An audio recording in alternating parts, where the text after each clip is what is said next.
let me put that in context. Very Dark Man is the case study of that. There are people who are talking about going to protest. There are people who are they are alleging that 100,000 have closed bank accounts. I don't know if it's 100,000, but like Simon J said earlier, I know it is enough people have closed their bank accounts that GT Bank is feeling it, because they are talking about not opening their banks for 3 to 4 days. So that's young people standing up. Now, there are other people that are talking about going to GT. Somebody said, I don't support burning down. I don't support burning down property. Somebody said they burnt down two banks in somewhere. There are people who are talking about still going to close their bank accounts. I don't know if it's 100,000, but all I know is GT Bank is feeling it. That is a form of the protest. Number two, there are people who are talking about going to protest tomorrow. There are people who are talking about going to protest on Tuesday. So the issue is not why are they. They are going to. You have to understand that this is happening in real time, right? And in this generation, you cannot just jump on the street to go and protest, because they will buy you like a cockroach. If they can do this to somebody like VDM, what would they do to you? When last time people went to protest, they beat them, they arrested some of them, charged them with treason. They took a bunch of children who are protesting against hunger, kidnapped them by the government for weeks.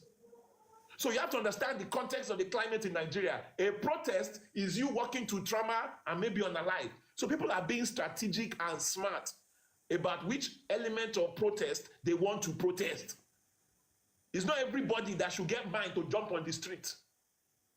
But if you want to go in an organized way. Document with your phone what you are doing. So there has to be some level of intelligence involved in this, right? But to be silent, the one that you should not do is be silent. You should not be silent. Because you see, this is not about Very Dark Man. This is bigger. This is about every single person in this box who is a Nigerian. Because tomorrow, it can be you that comes to the airport, if you will be outside the country, and you get detained and arrested for something you said. Yeah, that is the most annoying part, what I'm the most saying? scary part So of this process. it's not about just, oh, Very Dark Man, I like Very Dark Man, I don't like Very Dark Man. I don't care.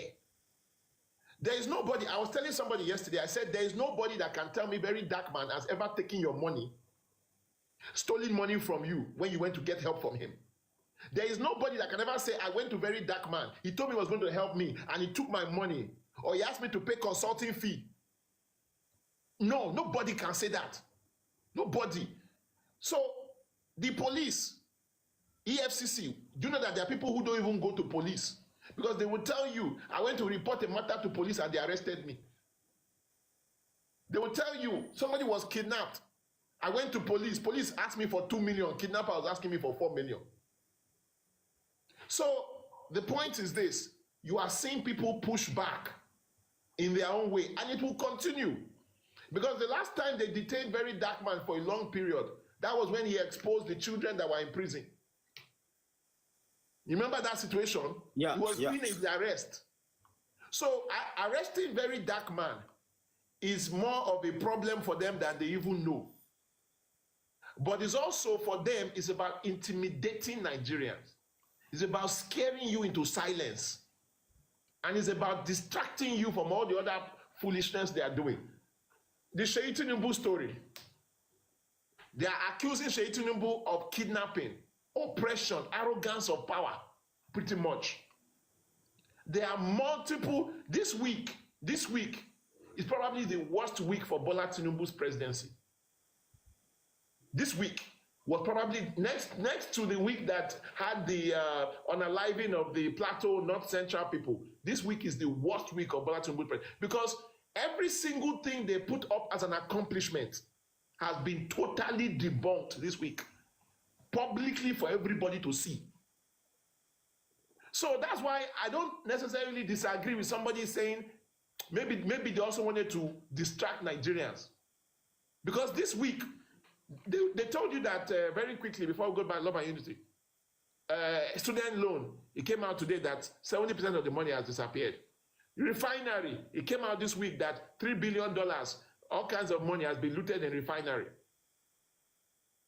Seyi Tinubu accused of kidnapping, beating somebody because he wanted his own candidate to win. Which, by the way, let me explain something to you. What Seyi Tinubu is alleged to have been doing, it has been happening in Nigerian politics since the beginning of time. You can date it all the way back, where the elite have been using their power to oppress people to get in an election.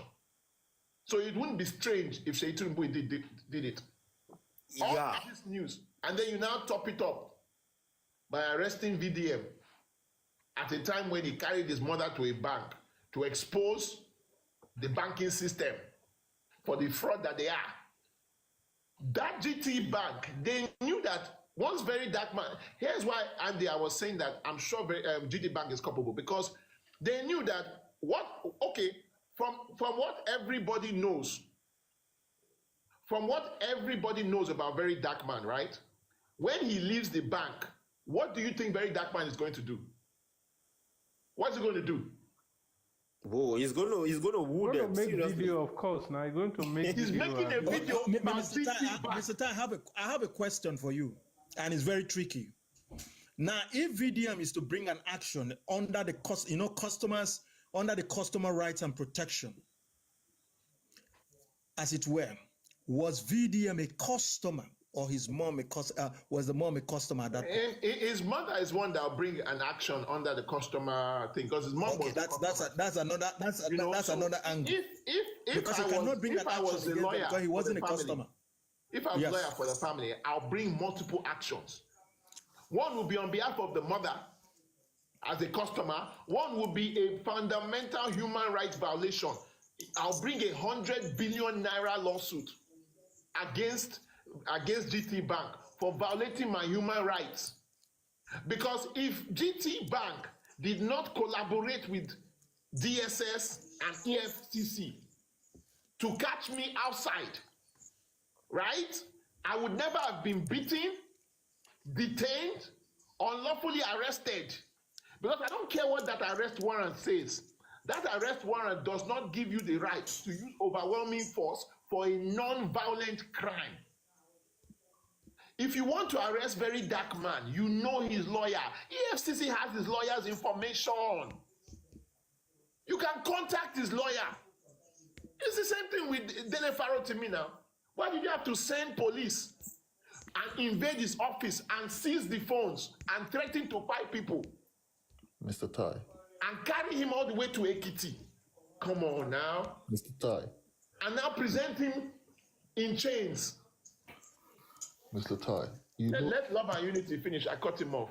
Sorry, Swagi, 1 second. Let Love and Unity finish. Yeah, that was my main question. Like, why this failed government always kept you guys know this manner, in this silent mode.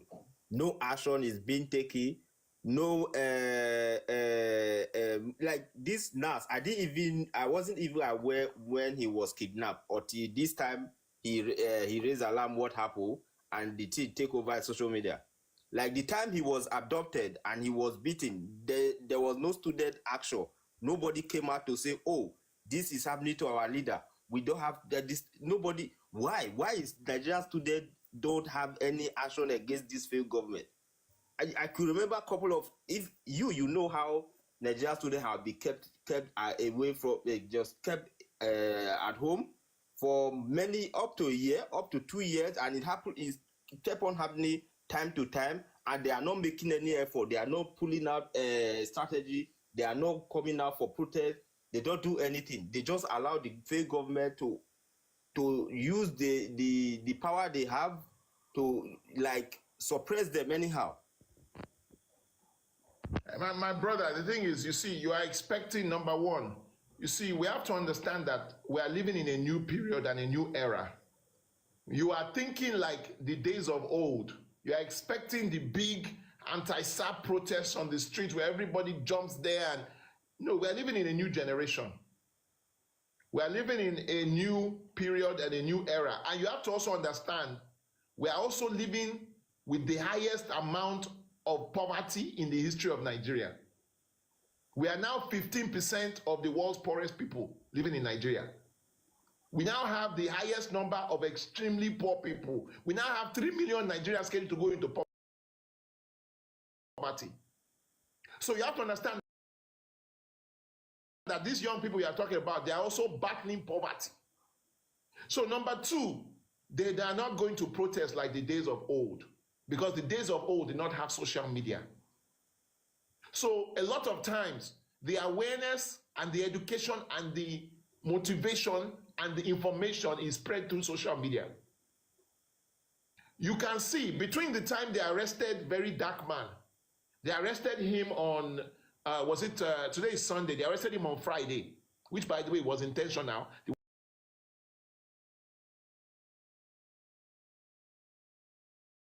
wanted him to spend the entire weekend in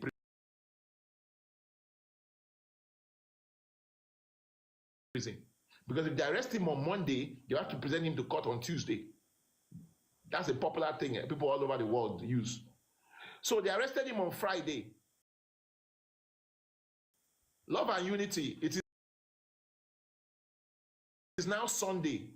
Already, I don't know if it's 100,000, but a significant number of people have closed their accounts in GT Bank. Already, there are talks about protests taking place tomorrow. They are talking about more people. I'm not endorsing violence. So 2 banks have been burnt, 2 GT banks have already been burnt down. GT Bank, as it looks like, they may not even be opening. So look at, this is just between Friday and Sunday. If they keep him arrested by Monday, Tuesday, Wednesday, Thursday, wallahi, I don't want to be around Nigeria for what will happen. Even me, I actually don't know what is going to happen. You understand my point? So, and why is this the case? You know that when they arrested Dele Farotimi, VDM, and was ready to go and protest, they were planning a protest. Yeah, he measured this guy named him, Mama P, a bunch of people were gearing up to go to protest before they released him. And so my point is this: these young people, they respond very fast, but some criteria have to be met. It has to be somebody who stands with them. If you don't stand with them at the moment when they need you, then that's different. I don't know anything about this Nan's factional president. I don't know the matters involved there. I don't know if indeed he was kidnapped. But trust me when I say that if this VDM matter was not on hand, we'll be talking about the Nan's president. We'll be talking about Seyi Tinubu. So you have to understand that this generation of young people, they are not lazy. They are not all these things I would like to describe as. They are just operating within the hands that were dealt to them by the previous generation. And they are using social media. And by the way, let me tell you something about this generation. Once they get activated, wallahi, it's very hard to deactivate them. Once they get activated, it's very hard to deactivate them. So if you let this VDM matter activate these young people, NSAS would be like a child's play compared to what happens. NSAS would be like a playground. It would be like play. So whoever is advising the government, just release VDM and pray to God that whatever you have done to him, right, is not visible on his body when he gets released. Because that one could lead to phase 2 of the fight. This matter is not going anywhere soon. Okay. And it's going to be bad for GT Bank. You see that video that they were afraid of VDM making, right? Because GT Bank was afraid of VDM making a video. Nobody can tell they were not afraid. Mr. Tai. If their activities at the bank had gone perfectly well, they would not have even called or told the EFCC, because they want him to go out there and make a good video for them. Do you know last year my elder brother lost 5 million through GT Bank? Bagger. Which up to today, nobody can give account how that money left that account. Bagger. You see, up to today, nobody can give account how that money left that account. I actually don't know how to fight this matter, because 5 million is not small money in Nigeria. It's not small money in any currency. You change it to any currency, it's not small money. Yeah, you see what we're talking about? I will not. That's why when people are talking about switching bank, I say I won't publicize any bank. Because has your brother written to the bank? You should use a lawyer to write to the bank. Yeah, 5 you million know, just disappeared. I should be the one fighting this matter because I'm not on ground yet. That matter is still in the place Where's your brother? Because my brother is there in Nigeria, Auchi. Your brother needs to Yeah, contact the lawyer. you can send him legal fees. Let the lawyer write to the bank. Let's see how it goes. How can 5 million just disappear? It's from not a the matter account? of see how it goes. No, a lawyer needs to write to the bank. You need to put pressure on the bank. No, that's what I said. That's why I said let's see how it goes. No, Let him write. You so cannot come you on need to social deal media and with begin the to say bank 5 million like loss they're an Agboro. without lawyer writing to the You bank. see, in Let's Nigeria, take a lawyer and let him write in to the bank. Nigeria, it's not even just because my father had a similar situation. They said lawyer, they did everything. To this day, they haven't paid the money back. The bank was talking about doing 20 or 30% settlement. The matter is still in court. But when my own money was involved, I did not just do law. I dealt with them like Agboro. I went there, I told them, look, I have 20,000, 30,000 followers. I will publicize your name everywhere. I will travel back to America, sit down there. I will make it my life work to make a video about you every day. I said, dear me, my money appeared in 48 hours. 24 to 48 hours, money reappeared. So sometimes you have to hit them where, because they know how this game works. They So they'll actually be know. talking to you nicely. They'll be telling you all these foolish, stupid things. They'll be saying one story. They'll be saying, come back tomorrow. Come back tomorrow. That's the most favorite line of this bank. Come back tomorrow. Come back next week. So, and they get away with it. That's the sad part. And there's no bank that is really good. I was about to let Swaggy talk, but then Swaggy had to go. There's no bank that you can even point to and say, this bank is good. Machiavelli, if you're there, send a request and let me, I'll bring you up. All right, let's do some housekeeping before we go on.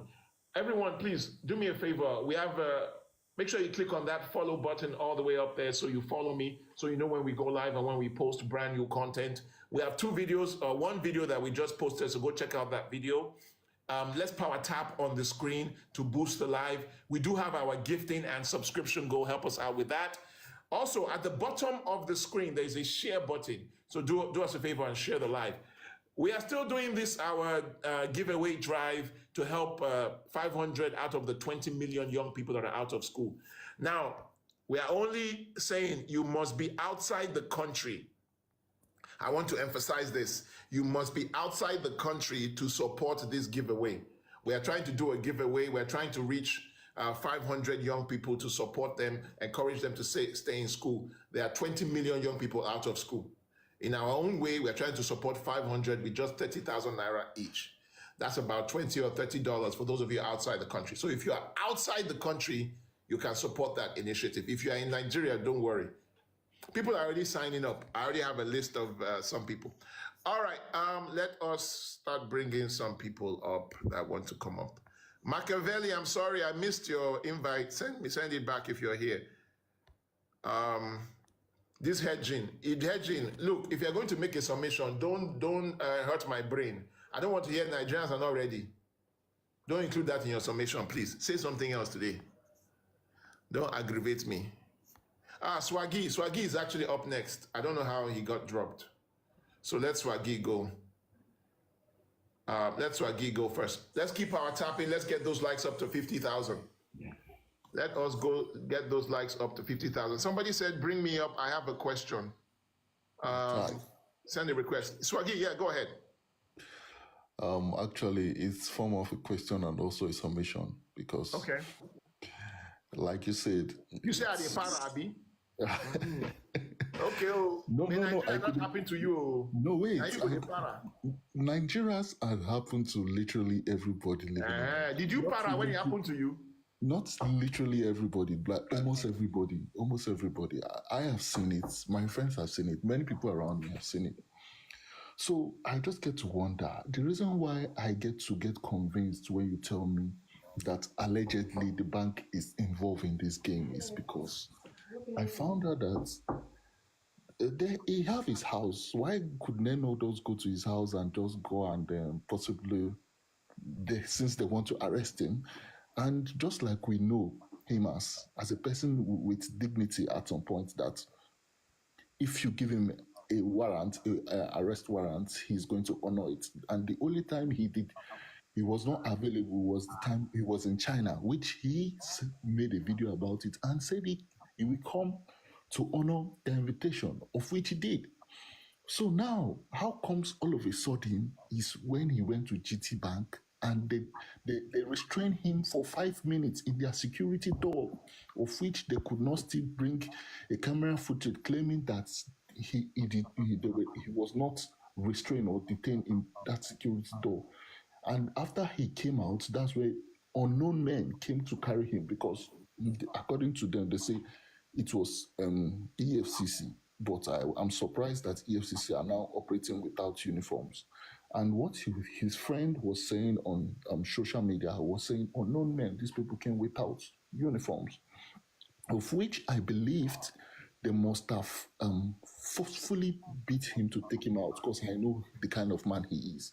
He will not just stupidly, with his wisdom, just say, oh, you're under arrest, and they will just carry him just like that. He must have dragged with them in one way or the other since there was no valid proof of arrest.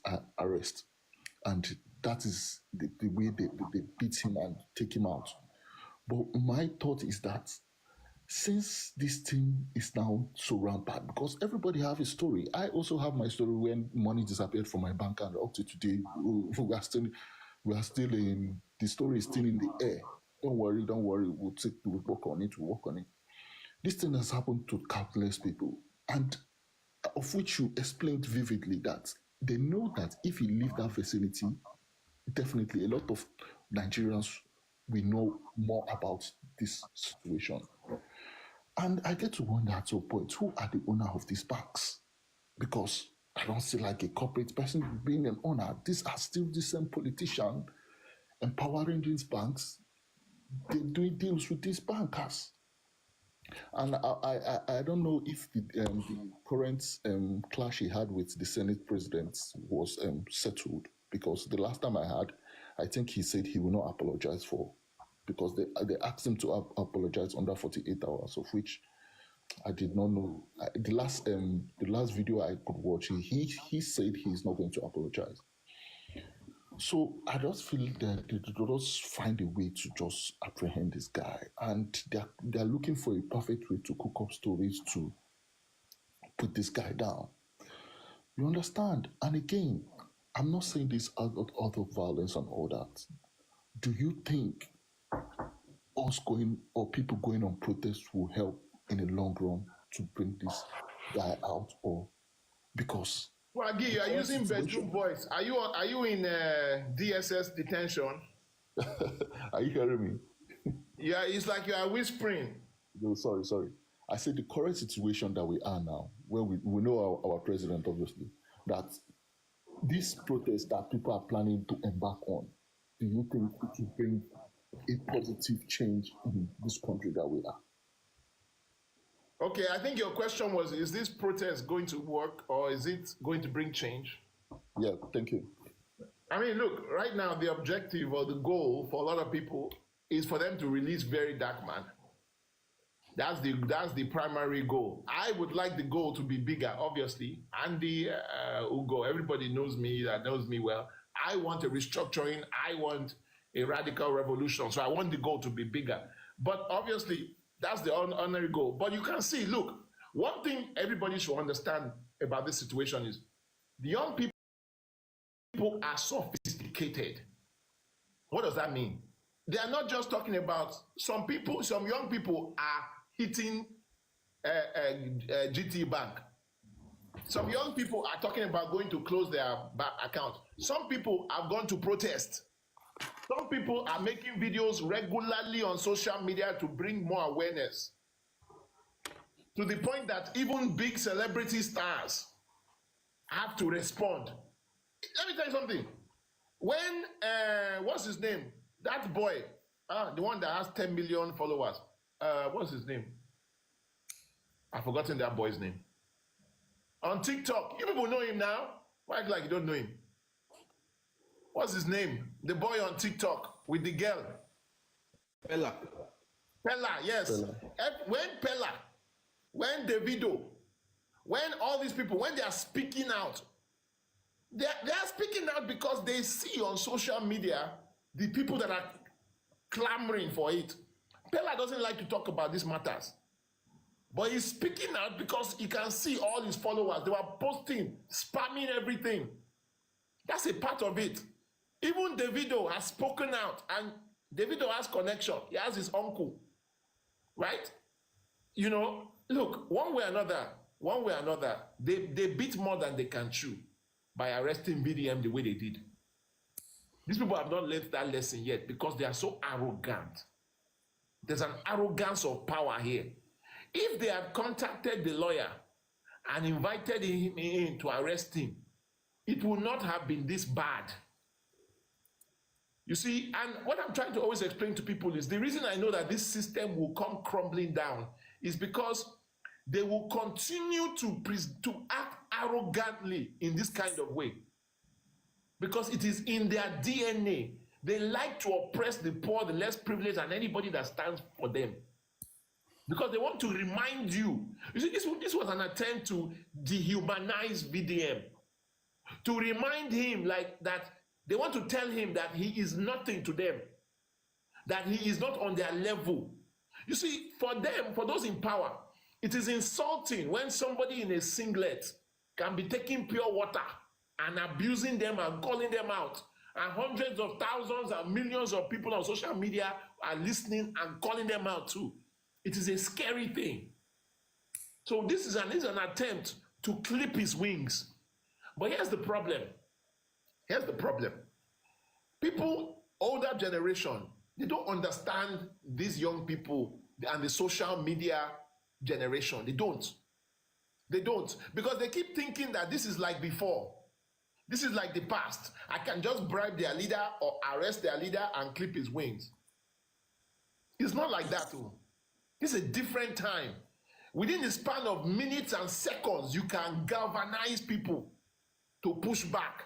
Because, you see, people think that because you haven't seen protests on the street, Nigerian youth are happy or they are okay. No. It's because they are dealing with poverty. So if you do something like attack somebody that they perceive as is one of their champions and their heroes, who helps them speak to their poverty. VDM is the only good police officer that some people will ever know. Sure, you know. He's the only good EFCC that you can trust. He's the only good national security officer that you can trust. Wait, let me give you an example. The head of the national NSA went to the North Central. And if you listen to what he said, he pretty much said that they are never going to solve the problem of terrorists. Everybody should just live with it. That was pretty much what he said. VDM went there to that same location and he talked to the people. He showed you the houses of the people that were burnt. He went to talk to the traditional leaders. He talked to you about the experiences of the people. Do you know that even, all due respect to, even your Peter Obi, they did not let him go there. They didn't let him go. VDM got there.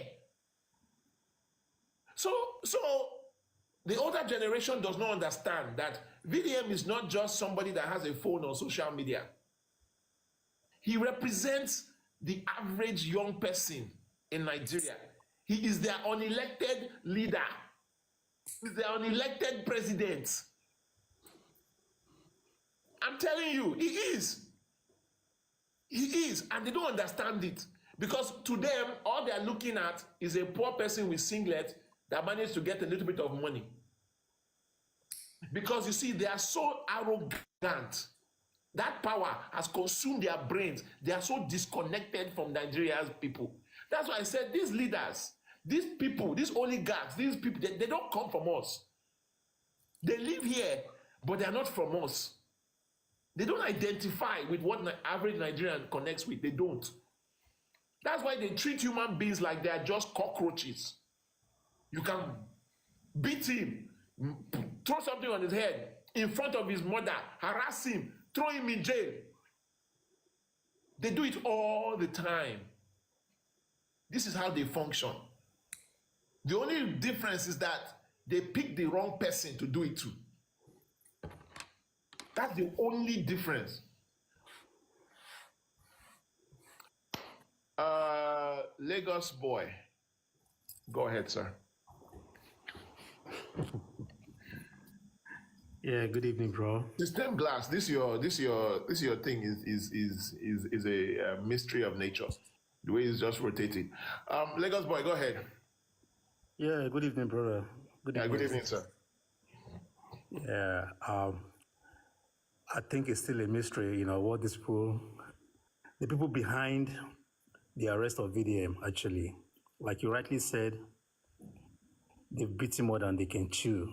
They don't seem to understand the force behind VDM, that VDM is a movement. It's not just it's not just the person they are saying.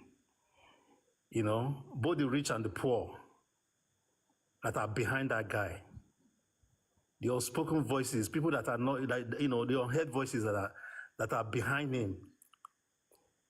The government don't seem to, I think they underestimated him, and then they did what they did. And it's going to cost them, both internationally and otherwise. You understand?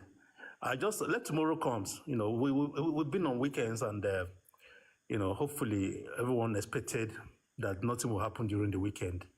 So from tomorrow, the momentum will be gathering, and I think the government will see the other side of the people, because you don't beat a child and expect him not to cry.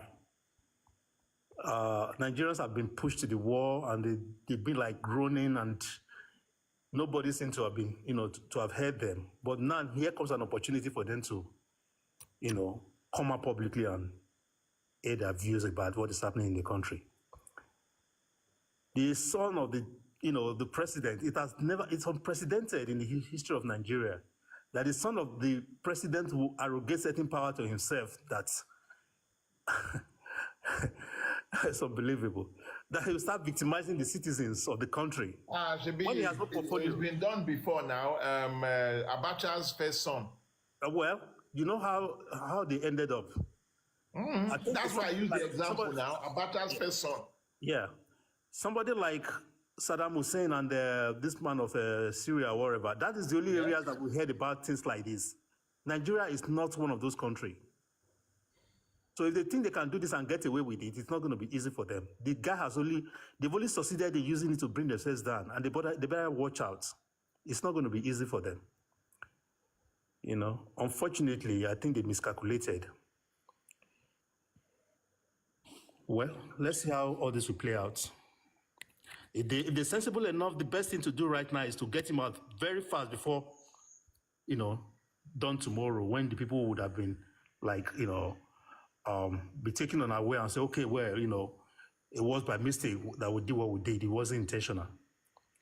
Because any attempt to hold him longer than they already did right now without proper charges, when there is no evidence of an offense that has been committed against the state or even the bank.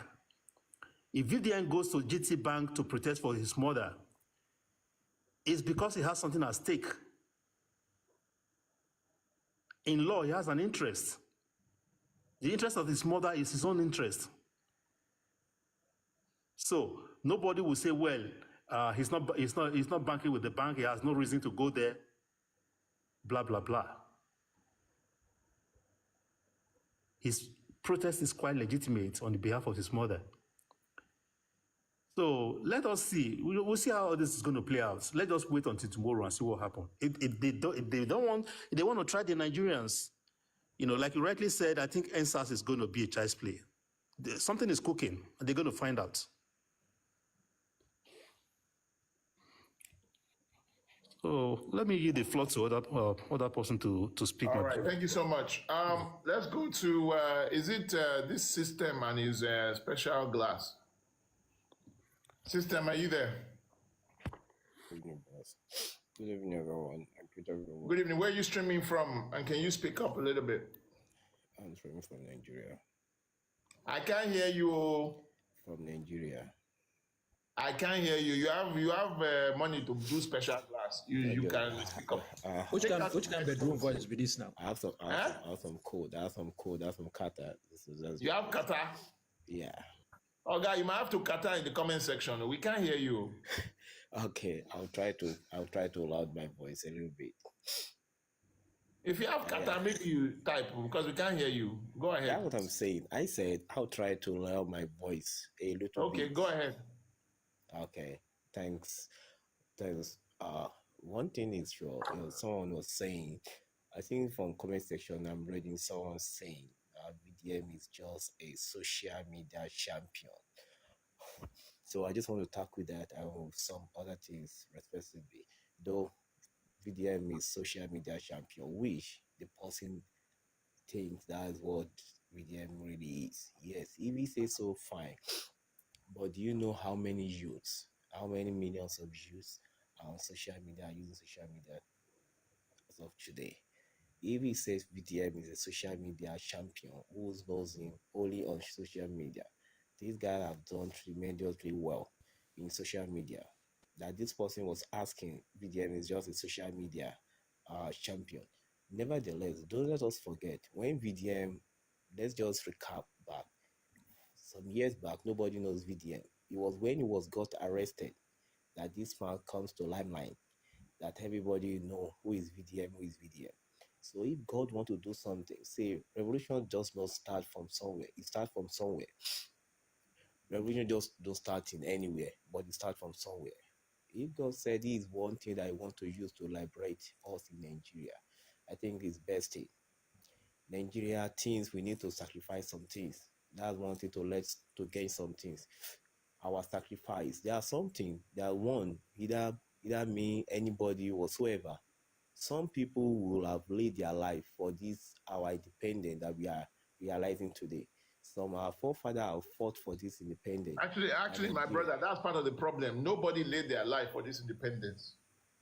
Maybe if somebody died themselves for independence, we would have gotten real independence. No, there's no story. Don't let anybody lie to you about Nigerian history. There's not one Nigerian so-called founding father that laid down his life for independence. But Mr. Tai, The British were tired of formal control, and they couldn't afford it, so they gave us. They are giving everybody. Mr. Tai, but only one thing that I could remember very well about MKO election when it was declared. And that wasn't independence now. Yes or no? I know it's not, but it's some sort of in the dividends we are earning today. After that was yes. I will give you that. MKO Abiola laid down his life for the end of military rule. Which as I give you that. Yeah, which are some dividends we are enjoying today. With someone I don't know if we're enjoying it because we still have the same military constitution. We are still having the same arguments that we have in official military rule. They can pick you up, they can carry you for any reason, you know. So to me, we are still living in a de facto military state. It's just that we now have civilians that are in control. That's just my thinking, because the constitution that we have is written by the military. But I get your point. Go ahead, sister. Because one thing I'm very sure of is I will not leave that. The only one thing I know. Your voice, your voice is chasing people away, and I can't hear you. Go ahead. System.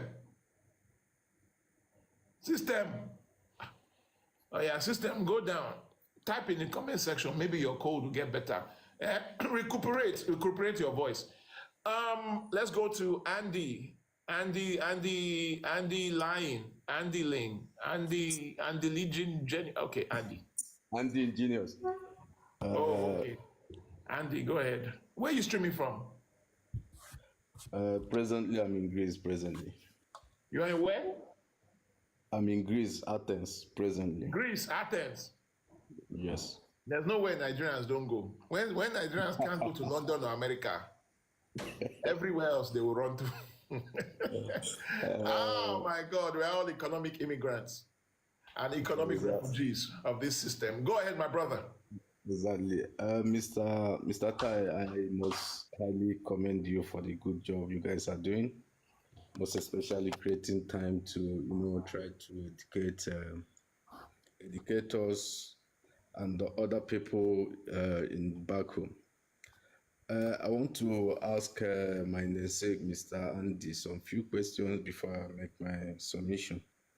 They say you don't have sense. Is it true? Somebody say you don't have sense. I don't know why the person is saying that. You somewhere where you don't get sense. Somebody say you don't get sense, so that we should be careful with you. Anyway, we will know if he has sense. Whether If you be my namesake, the good if thing you be my about social namesake, you media, better talk sense. So when you are quiet, you are the most intelligent person. Then some people, when they start talking like this, you say, "Hey, why did you just keep quiet?" We would have just thought you were intelligent. That's how I feel about Archangel most of the time. Archangel, come up, come and defend your government. But Andy, go ahead. Andy, go ahead. You want to ask a question to the other Andy? Before, Yeah, go in ahead. as much as earlier from your clarification, our leaders in Nigeria, Speak up, my brother. our leaders in Nigeria, they have this arrogance of power, just as you said earlier. But Mr. Andy, I want to ask, just as you clarified the position of arresting a suspect, it can be in the bank or outside the bank or anywhere. But I want to ask, how is the law view maybe someone trying to prevent the process of proper investigation? Is there any consequence for that?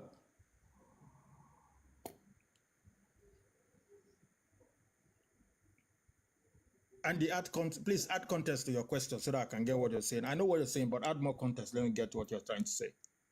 Okay. Let me just try do my analysis this way, because in as much as since the conversation have been going on, it have been all about VDM, and in as much as hard learned I am, I know no one is above the law.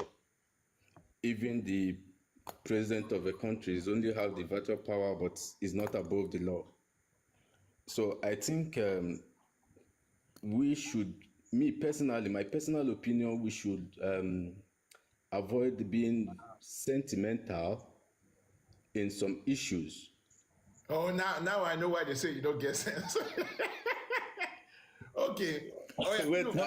Andy, Mr. Ty, let him land. I know where he's going to. I want him to add Andy, context so hold that I on can a answer second. him. Let's do it like this, so you don't waste time. Just make your summation and make your point. Don't try and ask somebody questions. Okay.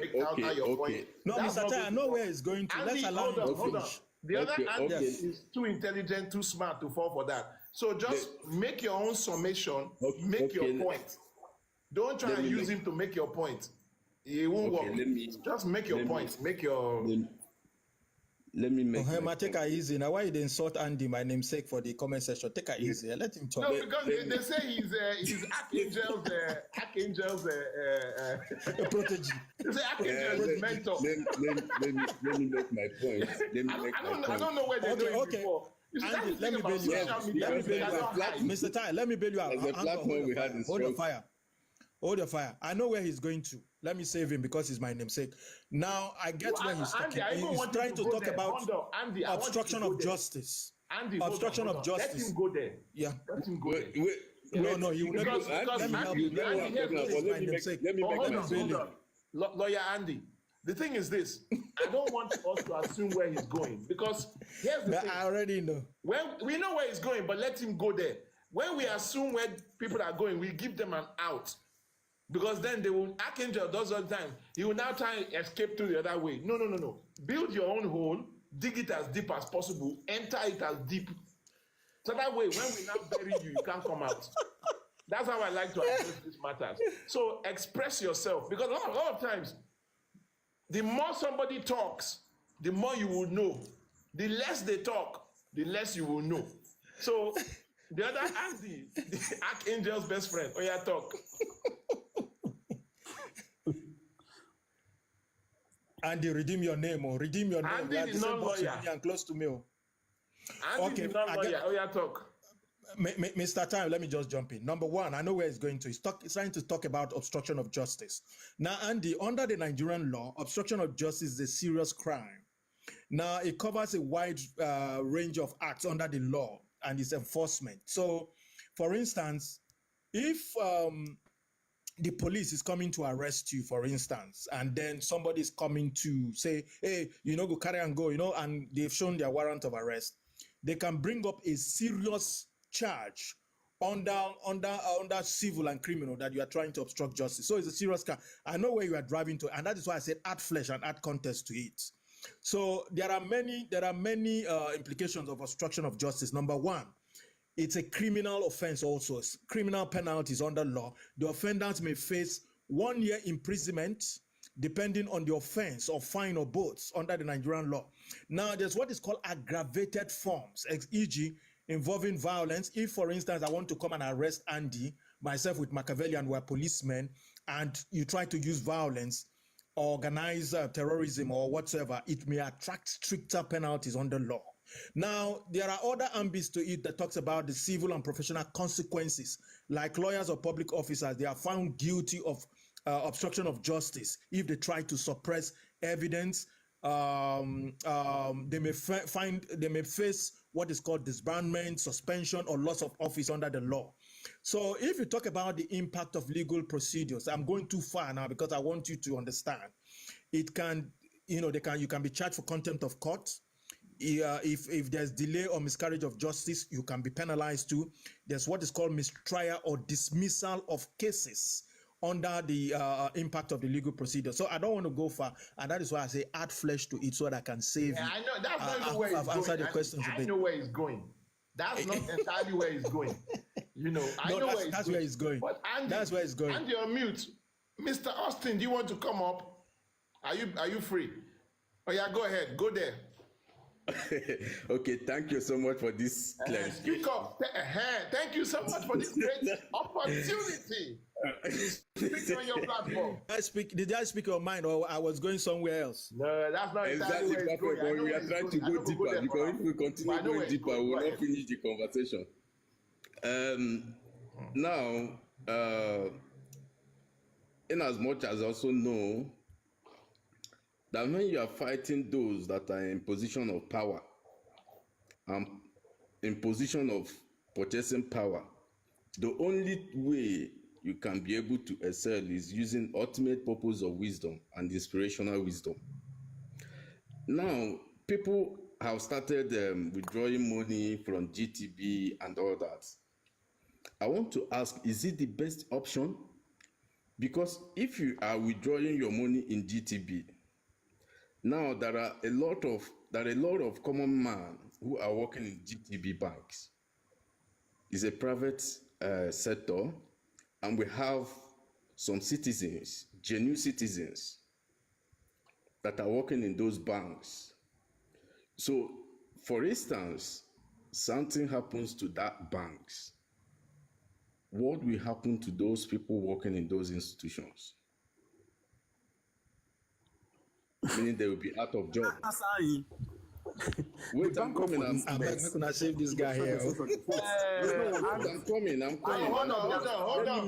Let me make my submission finish before you pick up. Let him finish. Are you one of them so that we'll know how to attend to you, please? Hold on. Let him finish. I told Gentlemen, you no insults, please. Those people insulting him in the comment section, I beg. We don't allow that on this platform. Go ahead. I want to ask, what will happen to those individuals that work in those banks if the best option is to shut down the banks? Are you trying to hurt the masses, the poor masses, or you are still fighting for the elite, the leaders? That's another question. Another submission is, why can't we allow VDM to come out to make a statement before action can be taken? And why do we choose that the best way to solve the problem is through protest? For instance, I know the system is totally corrupt. And in a system where there is a room for corruption, having a progress becomes limited. The case of Bobrisky, he went to jail. And those incidents have happened where EFCC have invited a few individuals that participate in such crime, but they will not go to court. They didn't go to court. This is corruption. In a civilized society, Bobrisky lawyer have the right to sue EFCC for clarification why his client went to court and the people that commit the same crime did not go to court. But because of the arrogancy of power, because of they felt like You are changing the topic already, Blue, by Hold on, bringing hold on, Bob to hold this. on. wait, hold I on finish now. my. He's I making don't know his why you are summation. rushing. This is his summation. Let him finish. When I finish, you can talk. So what I'm saying in essence is, why is it all about when VDM is being arrested, everybody is just ranting on social media about his release? Does it mean that all those other individuals, other citizens, does not have equal rights? Or are we trying to be very sentimental in some issues? That is my question. Okay. All right. Now let me explain. Let's address this matter on multiple fronts. First things first. There's such a thing as financial protests. People have the fundamental human right to bank with anybody they like. Okay? So people have the right to carry their money from one place that is providing bad service and put it anywhere they like. In this situation, right? So that's the first part. Now, you said that why don't we wait for statements to be made? Yes. VDM has already made statements through his lawyers. His lawyers and his friend and his best friend have all made statements on his behalf. And they have been in contact with him. So a lot of what we are hearing is from his own lawyer, who has shown us a copy of this arrest, and is from his friend who was there with him when he was arrested, and is from his best friend who literally carried food to him. Then the next part. Please, Mr. Tai, sorry, let me get hold it. on, The lawyer is not in Nigeria. You know, I did not interrupt you when you were talking. I didn't interrupt you. I let you finish. Then the next part, you said there might be some good people who might lose their jobs because GTB is shutting down. Look, tomorrow, if we shut down EFCC, are there some good people who are working for EFCC? Yes, I'm sure they are.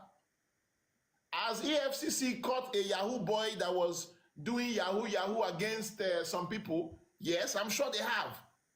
But you see, this is not about one person or two people.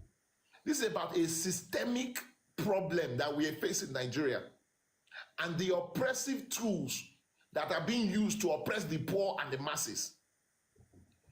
These banks are part of a systemic problem that oppress the poor and the less privileged in Nigeria. There's nobody that has not had a bad experience with one bank or another in Nigeria.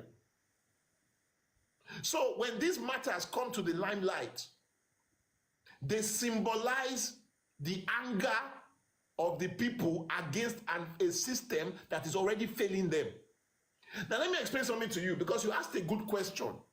You said, why was it VDM? Why is it VDM's matter that everybody wants to carry on their head? Let me tell you why.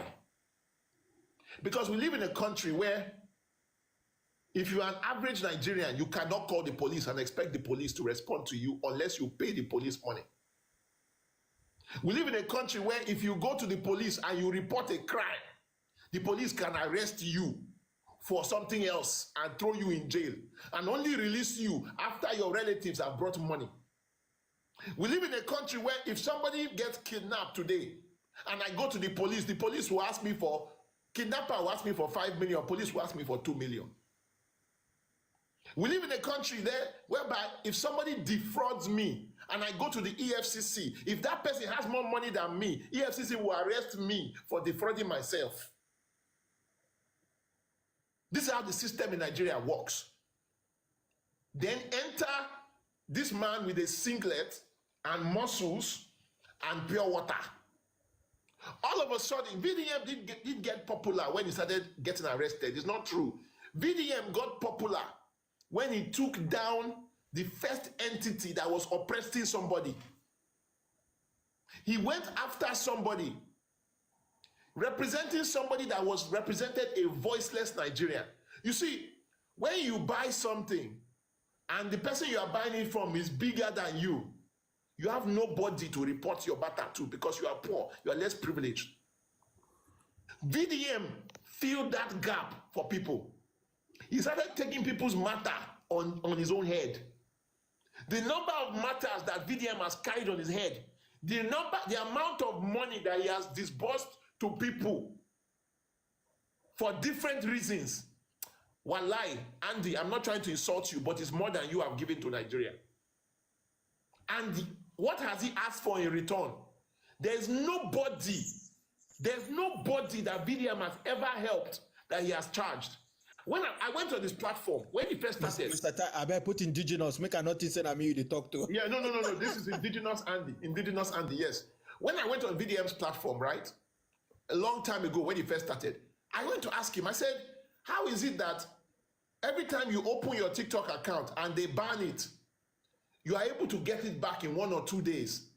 This is a long time ago when he first started. How do you do it? You will have 100K. You will close the account. They will ban it, report you. Then in 2 days, you will get back. He started explaining it to me. That's when I began to realize that this man is doing a service that the police, EFCC, our government is supposed to be doing. And he's doing it for free for people.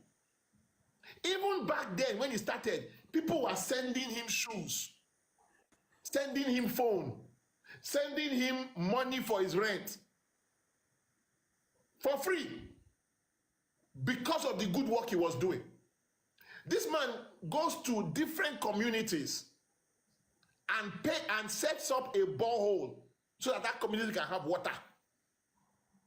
When the people of the North Central were attacked, do you know that your president did not even see fit to even come back from his trip, overseas trip? VDM went there to document it so everybody can see. When they were attacked back in December, VDM went there so people can see. When the people in, was it Kano, or which state was it in the north? Maybe not Kano, that had the flood, the major flood. Guess who went there and carried money to give them? VDM. When young girls were being trafficked, guess who picked a fight with the government to recover 1 or 2 of the girls? VDM. Not only did he do that, he gave the government agency 20 million naira. Now, these things I just mentioned to you, He even went to Ghana beyond his shores. these are just a few of the reasons why people are carrying his matter on their head. It's not because he's perfect. It's not because he's a savior. It's because he represents the hope of what our government, what our police, what our EFCC should look like. Do you know that there was a woman that VDM was fighting with? They were going back and forth, insulting each other. And the reason the woman started insulting him is because VDM, somebody came to VDM and said, this celebrity woman is defrauding me. VDM tried to help the person to get the money back. So the woman started fighting VDM. Do you know that when this woman had a problem with another person that passed her, that take money, do you know who she went to? She didn't go to police. She didn't go to EFCC. You know who she went to? She called VDM to come and help her. And you know what VDM did? Yes, he dragged her a little bit too, but you know what VDM did? He took on her case, took on her matter. My point is this. Everybody is carrying VDM's matter on their head because VDM carries everybody's matter on his own head. I've said this about our opposition political leaders. If you stand with the people will stand with you. If you ignore the people and only come and ask the people for their vote when election is coming around, the people will not recognize you. VDM is living proof of that. VDM stands with the people. I challenge you. I will give you $100 million If you can find one person that is saying that VDM took money, I went to VDM for help. He took my money and he did not help me. He doesn't even ask for money for him to be helped. Do you know? VDM will travel to Ghana, travel to Jos, travel to Bornu, travel to North Central, travel everywhere. He doesn't even ask for money. Yes, Mr. When a politician slapped that man, it was VDM that stood with him. Oh. It was VDM that stood with him. So it is very simple. You may not understand it because maybe you don't like him. That's No. You have a right. And as much as Mr. Tai, Andy, let me finish. Calm down. Mr. Tai. Calm down. Don't Mr. let your Tai. blood pressure up. What? Mr. Tai, Yes. when you finish, I want to ask Andy a very simple question. Let me just finish. You may not Please. like him. That is your right. Me, I don't judge people like they're my pastor or like they're a priest or like they're imam. I judge people by your actions. I have watched this VDM for a long time. I have monitored him for a long time. Ask everybody on my platform. I don't carry everybody's matter on my head. The last time I did this kind of thing, it was Dele Farotimi. Because there are moments that you have to take a stand. Because, like I said, if you don't take a stand when they come for him, you don't take a stand when they come for this person, you don't take a stand when they come for this person, when your own matter come, there will be nobody to take a stand for you.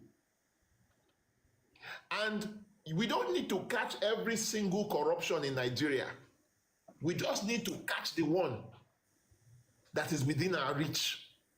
You see, what they are doing to VDM happens every day to every poor Nigerian when they are dealing with an oppressor or a elite person or a wealthy person. And Nigerian people feel this pain and they know it. They know it. They recognize the oppression. Everybody that has ever been oppressed by a rich person knows the game and they've seen it play out. That is why they are carrying VDM's matter on his head, on our head. Do you know that there are even people that VDM has gone back and forth with on social media that are standing with him? Some people that I consider his enemy, they've done videos saying, release the man. Okay, Mr. Tai. Okay, Mr. Tai, I really understood Andy, what you're Andy. saying. Sorry. Let me good respond. vibe, good vibe. I am ask your question, please. You ask your question, please. Just give me so. Okay. Yeah, Mr. Tai, I vividly understood what you're saying, but in as much, it's not that I don't like him. In as much as I must not agree everything he say, but it doesn't mean that I don't like him. But we are all human. No one is above mistake. I don't know if you could remember when he said he have informant from the EFCC. You heard it, right? Should that be made public? Even though you have informant there, it shouldn't be made publicly because there is a law that protects did he mention whistleblowers. Sorry, I'm coming. Second. Let me make something very clear to you. Nigeria, because I see your Hold on. Goody vibe. 1 second. Let me make something very clear to you.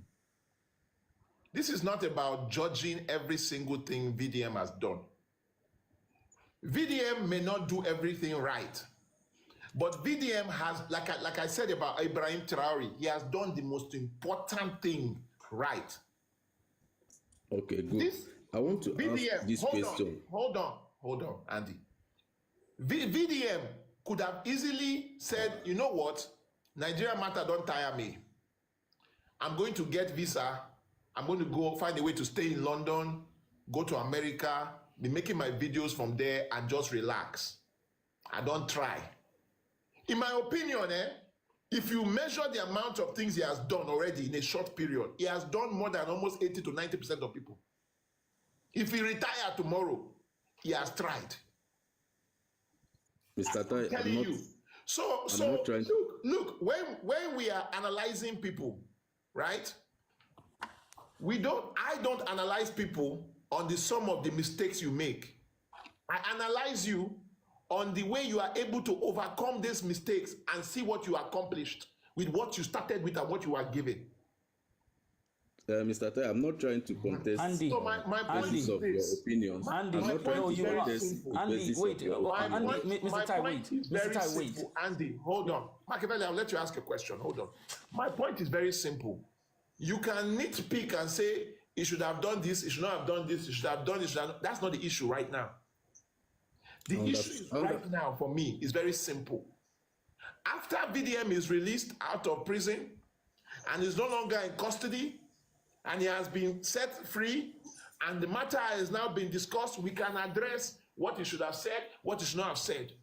But you see, we have a habit in Nigeria where some people, which is where you are doing now, while somebody is being victimized, harassed, and beaten, that is the time that we'll now go and tell you two, what were you doing there? Let me give you an example. Is it not Nigeria is one of the few places where you will see a girl being being assaulted on the side of the road, and somebody will be saying, what was she doing there at night? That is not the time to be discussing that. Help her first. When you help her, you can now later on discuss after she's okay and safe and secure. The issue now is, should we live in a country where a bank can facilitate an illegal abduction of somebody under the name of an arrest for something as stupid and foolish as a cyber bully? Okay. Is that the kind of country? That's the issue for me. I get what you're Let saying. him just Mr. answer. Tai, I wanna in as much ask as him a I question. cannot comment on that because I don't have official statements that make that the bank The facilitated EFCC has released But- the arrest but, warrant. The arrest warrant. We have an arrest warrant, so that's Just let official. this guy go. No, he won't go. He won't Okay, go. Andy, my solution now is I want to ask. before you Sorry, submit. you ask me a question. Just relax. Andy, Just relax. Hold on Andy. now. All of you mute. Andy. I will give him just 30 more seconds and then you can ask him a question if he wants to take your question. He might decide he's not taking your question. So, 30 more seconds, Andy. Mr. Tai, I understood everything you said about the good work VDM is doing. You know, there are things we do for humanity. We don't need anyone to pay us, or we do it for humanity. And I think that is part of the job he's doing. My question is, should we now leave the rule of law, follow the ways of VDM? VDM does not live the rule of law. VDM abides by the rule of law. He has a lawyer. He regularly appears in court. He regularly obeys the law. He does not, there's no fundamental law that he has broken. And the laws that he's been accused of breaking are very stupid and foolish laws that are unconstitutional. Like cyberbullying, saying because you are calling somebody out, right? That cyberbullying and cyber stalking and defamation laws is the same laws they used to go after Dele Farotimi. These are laws that are a breach of your fundamental human rights and freedom of speech. Tai, you are far. Because, hold on, ask him this Machiavelli, guy. 1 second. Because look, let me explain something to you. According to Andy was correct. Go and read those laws. If you anything you say can be is considered cyberbullying, because anything you say that annoys anybody is considered cyberbullying and cyber stalking. Go and read it, because the law is so vague. So if I say, Andy, your face is ugly, you can literally go and file a petition and say I have bullied you, I have cyber bullied you. If I say, Andy, you stole my money, even though it's true, you stole my money, you can go and accuse me of cyberbullying. That's how vague that law is. And they wrote the law like that intentionally because they know that the only people that are going to be able to use that law is people who are powerful, who are wealthy, who are rich to oppress the poor. And they do it regularly. That's the law they are trying to use to get VDM. Nobody has ever accused VDM of terrorism, armed robbery, anything violent or truly criminal. It is always connected with cyberbullying, defamation. And by the way, let me remind you, nobody has gone to court to prove a case against him. Even Femi Falana that took him to court. The matter got thrown out of court. He won. My question now is, why can't we allow the rule of law to take its course? Who says we're not allowing the rule of law to take its course? Because why the okay? Let me give for instance in the West where I live, if you are being arrested, you have to give the law room to take its course. You have to allow the court to make the interpretation or make pronouncement. How many hours is On the the case. suspect supposed to stay in the state, for God's sake? In this man lives in. No, Lagos, Hold Lagos, on, now Lagos. let me just hear one what he's thing. saying. He looks Hold like on. one of them because he's here. I can't. Hold No, on. good vibes. People, your body is too hot. Hold on. Oh yeah, what were you saying? What I'm saying is, why can't we wait till he's charged to court and hear the interpretation of the law? Because here's why. Here's why. The rule of law and your human rights don't begin when you appear in court. The way you are arrested and what you are arrested for and how and when you are arrested are a fundamental part of respecting the rule of law. But it's only the court. The It's law only the was court not can make a restricted. pronouncement on this. Where you are living, hold on, let me educate you. Where you are living, right? In the European country they are living, nobody can be picked up from the street, abducted, gagged with something on his head for something connected with a cyber crime or cyber bullying or cyber stalking. That should even be a civil matter. In fact, in most European countries, if not all of them, cyber bullying or cyber stalking, right, in a non-violent crime will not warrant police surrounding your house or coming to a bank to coordinate with the bank to kidnap you, to beat you. So it's not a matter of why don't we let the law take its course. We are living in a lawless system. This system and structure does not respect the law. Because if they respected the law, they would have, EFCC knows VDM's lawyer.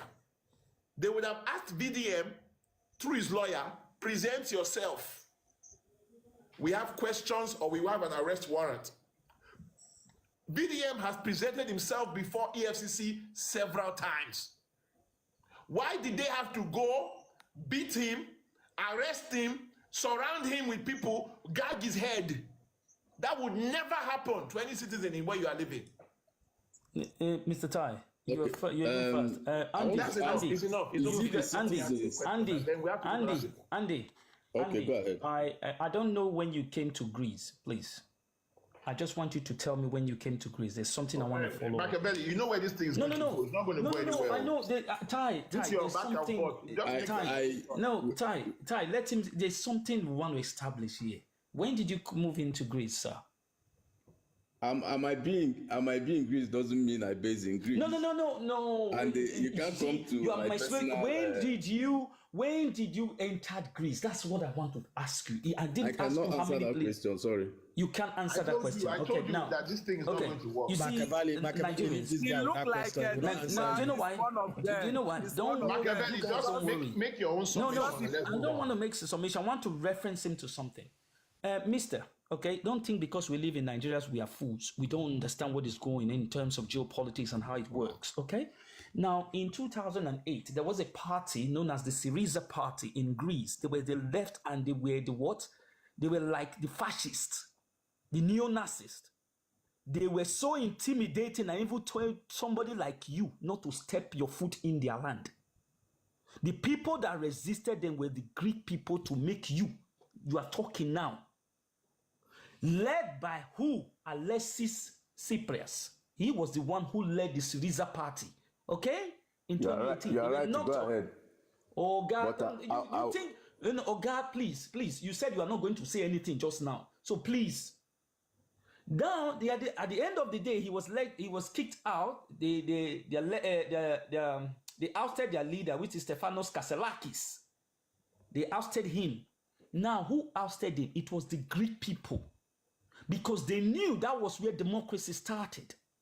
Okay? To give people their what you call the people's power. Do you understand what it is? You can't bring this thing We did here. not discuss about the process. Oga, That's what you have to look at. It's not telling me how they remove. What are the process? Oga, let me tell you something. The process that why they ousted these people, they did an election, and the Greek people said, we are not going to have you. Wait, did you even Exactly. Oga, let me finish it. Go ahead. Just a Go talk. ahead. I'm listening. Let me finish. When I asked you just now, where do you live? You said you were not living there. You were trying to downplay it because you knew what you are doing. Because you don't even know what is called right.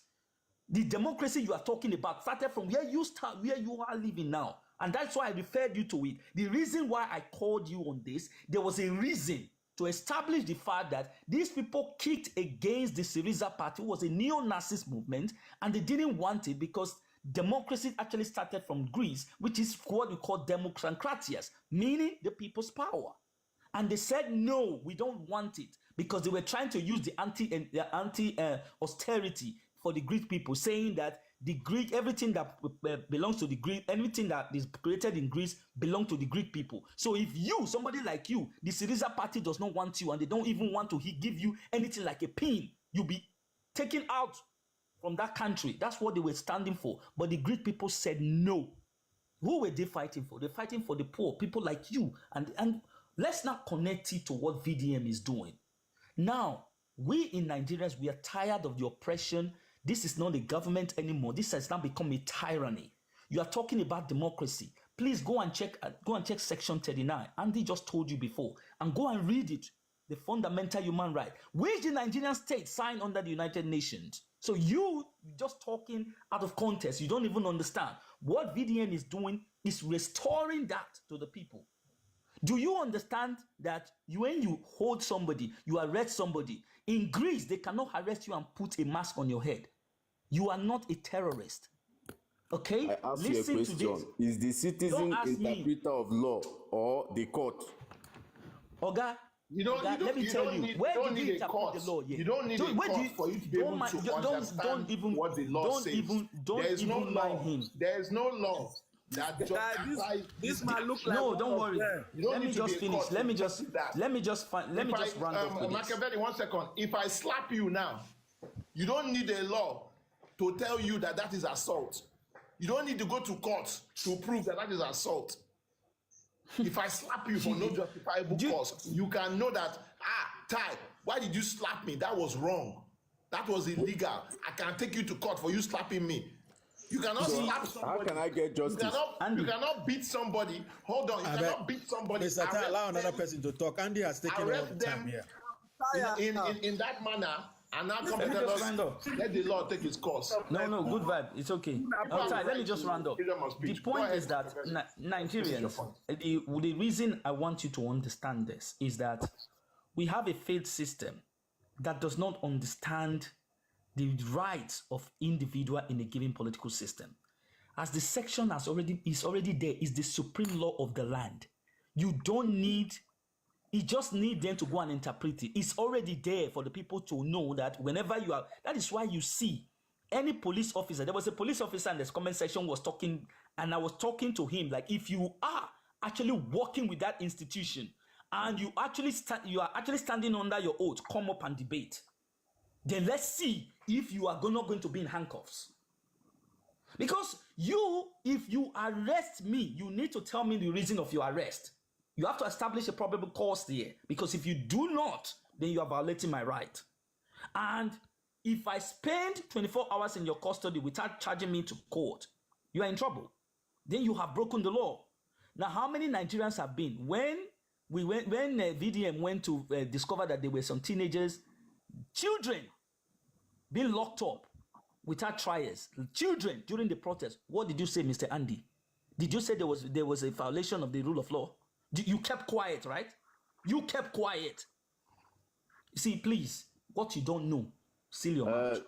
Don't think we are gullibles. When you come here, there are people for checking you. If you go to my history, you know how much I fought for that country. Okay. Oga, you I have no don't. fault I if don't you are come fault here your. to If you come. want all to, right, if you want to Let's come move here, on. Okay, Oga, let's before move you on. Let's come move here, on to before somebody you else. come here, do your fact. It's That's why okay. we are here. Let's move on. Andy, That's why we are let's here. move on. Let's move on. Let's That's move why you on. put your on private. Who- We know who's your up type. next? Goody, where are you streaming from? We from Nigeria. All right, go ahead with your summation. All right. One thing that we all need to know is that these people, this government, they know how to work. So what they normally do now, they put people on ground to go around on social media to counter people, to discourage people that want to stand for VDA, to stand for Nigeria. So when we see such people like this, we should know how to treat them, not in a polite way. Because we see vibe. Let me tell you something. Because of your summation, maybe this is your first time on my platform, right? On our platform here, we respect everybody, regardless. If Bola Tinubu comes up here, if he comes up in this box, I will ask him questions and prosecute the case respectfully. I will respectfully call him armed robber, but I will still respect him. So I respect everyone that comes in my box. That's how I run the live. Democracy. That's democracy. Now, as we debate, maybe I might say some things that you might not consider respectful, but I will debate you. So it doesn't matter what views you come to express. We will challenge you intellectually. We will push you intellectually. We will have a discourse and a debate. Because look, at the end of the day, we cannot just disrespect everybody. We cannot become what we hate. What we hate about those that are running this system is that they don't respect our humanity. They don't see the average Nigerians as human beings. They see them as cockroaches. So we cannot now become the cockroaches that they think we are. So we have to show them that we have brain. We are not stupid. And we can have good intellectual conversation. And we can defeat them with the power of the morality of our position. When you are right, you are right. It's never wrong to be right. And there's nobody in their right senses that looks at the events that has happened with VDM this weekend that can use the law to justify it, unless you yourself, you are a part of the broken system that we're fighting. That's the bottom line. So if you want to take that position and you come up here, take the position. No wahala. But we will challenge you intellectually. So that's how we run the platform. Goody Vibe, go ahead. I understand where you're coming from, but go ahead. Like as I was saying, because if you look the method where they take arrest VDN, that is not arrest. The difference between arrest and kidnap. So the reason why we are still talking like this, because the Nigeria have quiet ever since this thing happened. As if Nigeria quiet, maybe by now could be another story. Nobody Kokopi close to VDM than than us in this panel. And if we see some kind of certain issue that Kokopi keep raising ever since, it shows that there's a evil agenda concerning this arrest. And you mentioned something that if something happened to GTB now, that GTB star will lose their most of their staff will lose their job, whatever. Who are those staff that who are those people that taking Nigerian money from the GTB account? Are they not the staff? Or are they the ghost? Are they ghosts? Are they not the staff? What are they?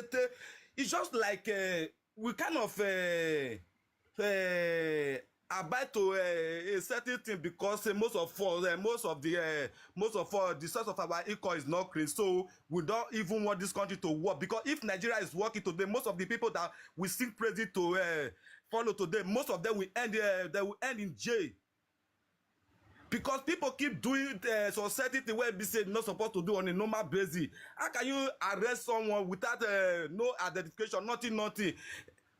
No uniform, no badge, nothing, and you are the same time you are blindfold the person. Is the person a criminal? As if Nigeria quiet by now, it will be another story. So any miss of silent video is not about video. This is about Nigeria, and any plan for silent video is against Nigeria. Is attempt to silence all Nigeria youth. I will not allow that in this country anymore. Enough is enough for this rubbish. And if you want to defend the government or your GTB bank or the ESCC, whatever, please come up with your real profile, your real page, not your private page. Don't put your profile on private so that we know who we are dealing with. Please.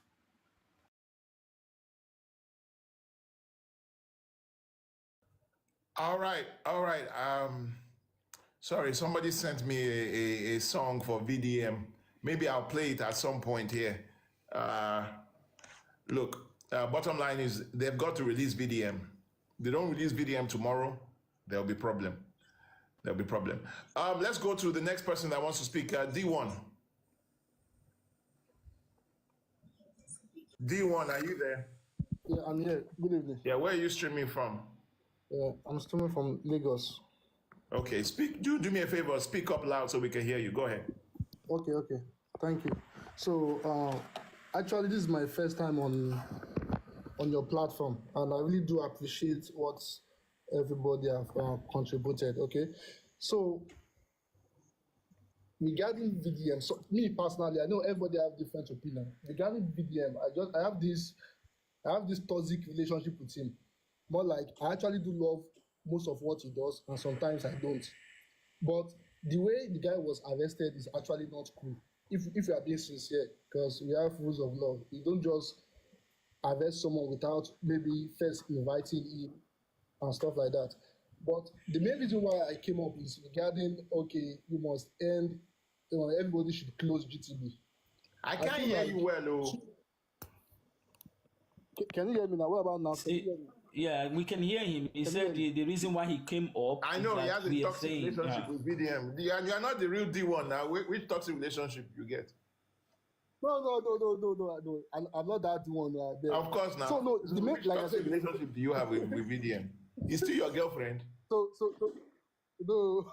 So the main reason I actually came up is regarding, okay, we must end GTB. Me, I don't feel like two wrongs don't make a right. Okay, you can't say because VDM was arrested within GTB vicinity. The thing is, everything with VDM is them say. Initially, the lawyer said he was arrested inside the bank. Then after the second day, the brother said it was outside the bank. So what I'm just saying is that, okay, if we now close VDM, we have families that actually depend on this bank. So it's more like we ourselves are even, how do I put it? It's more like we're even causing more chaos within the environment. That is number one. And regarding those who are shouting, we close GTB, ask any of them, have you ever seen any Vatel that maybe resigned, that is working in GTB that resigned? Then that is when you take them serious. You can't say, okay, because they arrested someone, you want to shut down millions. We have a lot of staffs working for GTB. It's not actually possible. Okay. And my second observation, I'm sorry to say, Mr. Tai, I don't know if it's just me, but with everybody's contribution, I actually like this Mr. Andy D. Great or something. I actually like his contribution. There's a way he contributes. I can't hear you very well. I want to finish you intellectually, but I can't even hear you. Oh, maybe let me. Do you have an earpiece in? Do you have an earpiece? He said he likes Andy's submission. Let's just summarize it. He said he likes Andy's submission. I want to hear it from his own mouth. Take out your earpiece or speak louder. Okay. I said I like Andy the Great submission, the guy with. Of course, now because you are D1 now. No, Andy the Andy with colored jacket. That's what I'm talking about. Oh, okay. So there's this way he puts his points down without being insultive or trying to maybe weigh. So I just felt like everybody felt like, okay, everybody must have the same opinion, like everybody. And if you don't have that same opinion, there is this way you guys react that, okay, it must go this way. The way you respond intellectually that, okay, so no, that's just my contribution regarding the GTB of the stuff. You can't just say you want to close the bank because they are said VDM. It won't make any difference. That's just it. Okay, first of all, you are entitled to your own opinion. Nobody is forcing you to have an opinion. You are the one. Did I bring you in this box to come and have opinion? Nobody forced you to come up now. You chose in your own free will to come and express your opinion. So you are entitled to your own opinion. You can have your own opinion.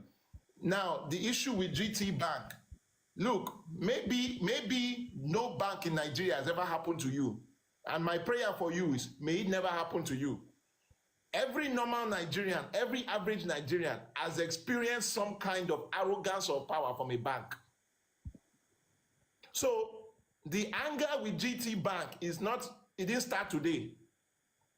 Even before VDM went to GT Bank, multiple people have already complained about GT Bank and about many other banks, but especially GT Bank. Even Seun Kuti has a case. I personally know 3 or 4 people that have cases against GT Bank.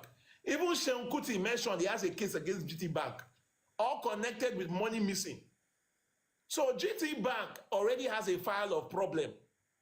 I don't believe any business that's operating in a way that is unethical should not be in business. I don't care who is working there, they should not be in business. Nigeria is already hard enough.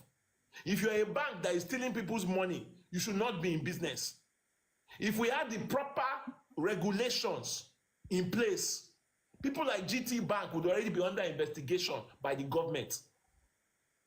Now, to make matters worse, yes, you are right. When things are happening in real time because of social media, sometimes we don't get the full information or the most accurate information immediately. But that doesn't change anything. The facts of what we know are the facts. We know that that bank, in one way or another, they cooperated and coordinated to facilitate the illegal abduction of Very Dark Man. They were involved, one way or another. There are allegations that they locked the door, they locked him in. That's an allegation. Even if they did not lock him in, we know they contacted and they helped and facilitated the arrest.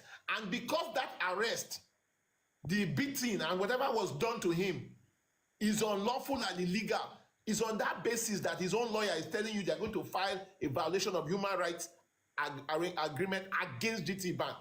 If people want to withdraw their money from GT Bank, that does not concern you now. If you like, keep your own money there.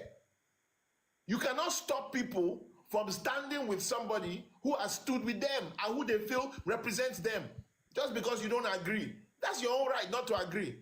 Keep your money in GT Bank. If people want to withdraw their money and don't want to deal with a bank that already had questionable problems, then they won't deal. If GT Bank had had common sense, what they would have done is immediately release a statement. Even if they made a mistake, say, look, one branch, we made a mistake. That branch manager should never have coordinated with the police. We did not know that they were going to do this thing to Very Dark Man. The issue that Very Dark Man brought to us, we have sorted it out. We are so sorry for anything that happened. Finish! And they would have moved on. Nobody would have held them. But they didn't do that. You know why? Because they are arrogant themselves. And I know how these banks operate, and I'm telling you for a fact, they did not want Very Dark Man to get to a phone and make a video about his experience at that bank. Because once Very Dark Man leaves that bank, he is going straight to make a video about them. And trust me, he was not going to say something good about them. Because if it was something good, they would not have encouraged or facilitated his arrest. So where is the arrest warrant?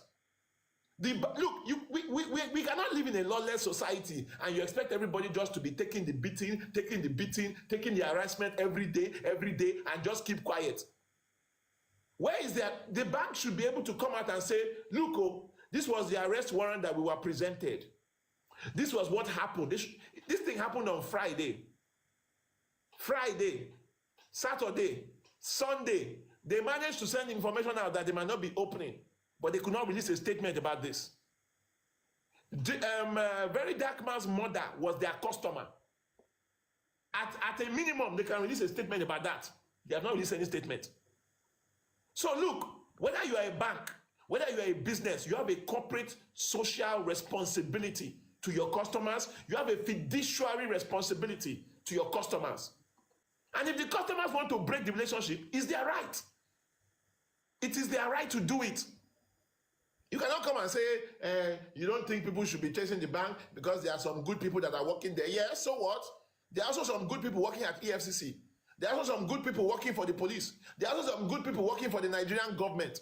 Does that mean you don't fight the majority bad that are there? And if there were good people working there, they will stand up too. And they too will not want to be associated with what is evil.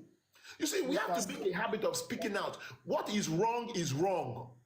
We should not be in the habit of justifying something that is wrong as explained as right. What that bank did was wrong. And if it was your brother, your mother, your cousin, your own auntie that they did it to, you will not be talking like this.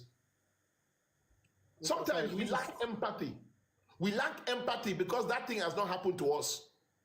When it happens to you now, you'll be singing a different tune.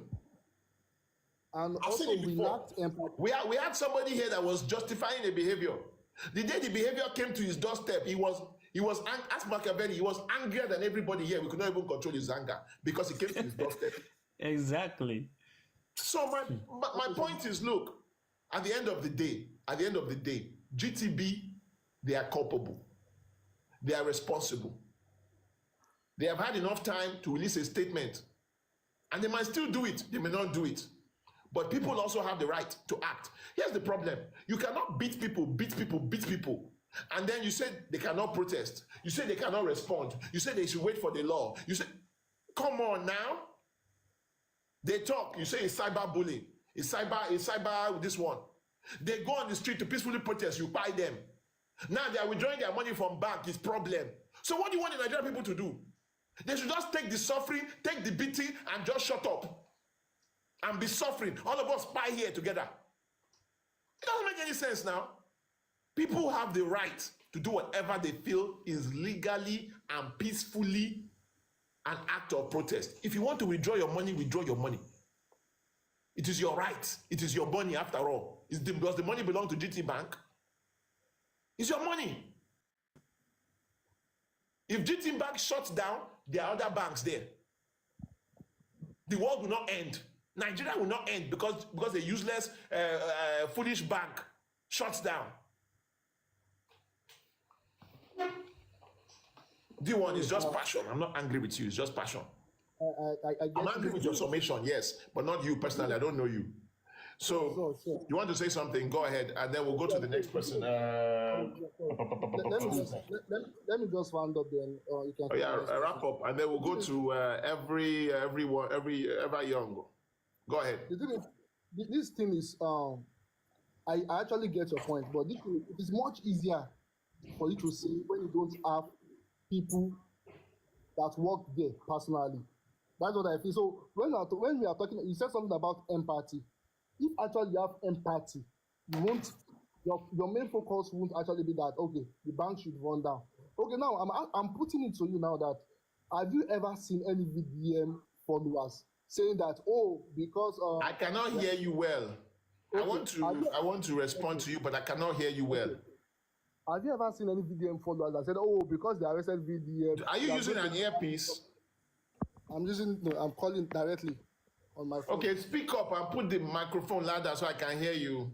Okay, can you hear me now? Yeah, go ahead. Okay, thank you. So I said I actually appreciate your response, but I'm saying that, okay, you said something about being empathetic or having empathy. Okay, I'm putting it to you that if you have someone that works there that personally, you would actually make this submission. And I'm asking you that, have you ever seen any VDM members or followers that actually resigned because they arrested VDM? No. Most of the people shout, we'll go with that. First of all, you are missing the entire point. Let me explain something to you. GT Bank is not a person. GT Bank is a bank. They are an entity that is supposed to be serving their customers. The customers are not supposed to be serving them. They are supposed to be serving the customers. You see, many times we don't understand how the banking system works. When you carry your hard-earned money to a bank, that bank is taking 80 to 90% of your money and they're using it to make money. Now, in Nigeria, the banking system is such that they overcharge and overtax you just for holding your money and using your money to make money. In addition to that, right, they are making trillions in profits. In addition to that, they would take the money, your money that is supposed to be available for you, they will take it. In addition to that, they will make up all kinds of reasons to delay giving you your money. So the victim here, right, is not the bank. The bank is a trillionaire. I will not have empathy for any trillionaire. I have empathy for the average Nigerian. If there are people that work for GT Bank and you have to go and find another bank to work for, it's that simple. Look, you cannot tell me that people deciding to withdraw their own money that they work hard for, not your money, is their own money from a bank because they don't like how the business is operating or the practice of the business is a bad thing. That is their fundamental human right. If you don't like a business, you can carry your money and go somewhere else. You cannot emotionally blackmail me to use a bad business. Are you smoking Igbo or what? So if let me put it to you like this. Imagine if there's 4 women that are selling rice and dodo. Every time I go to one of them, I get a stomach ache. I have to go and shit for hours.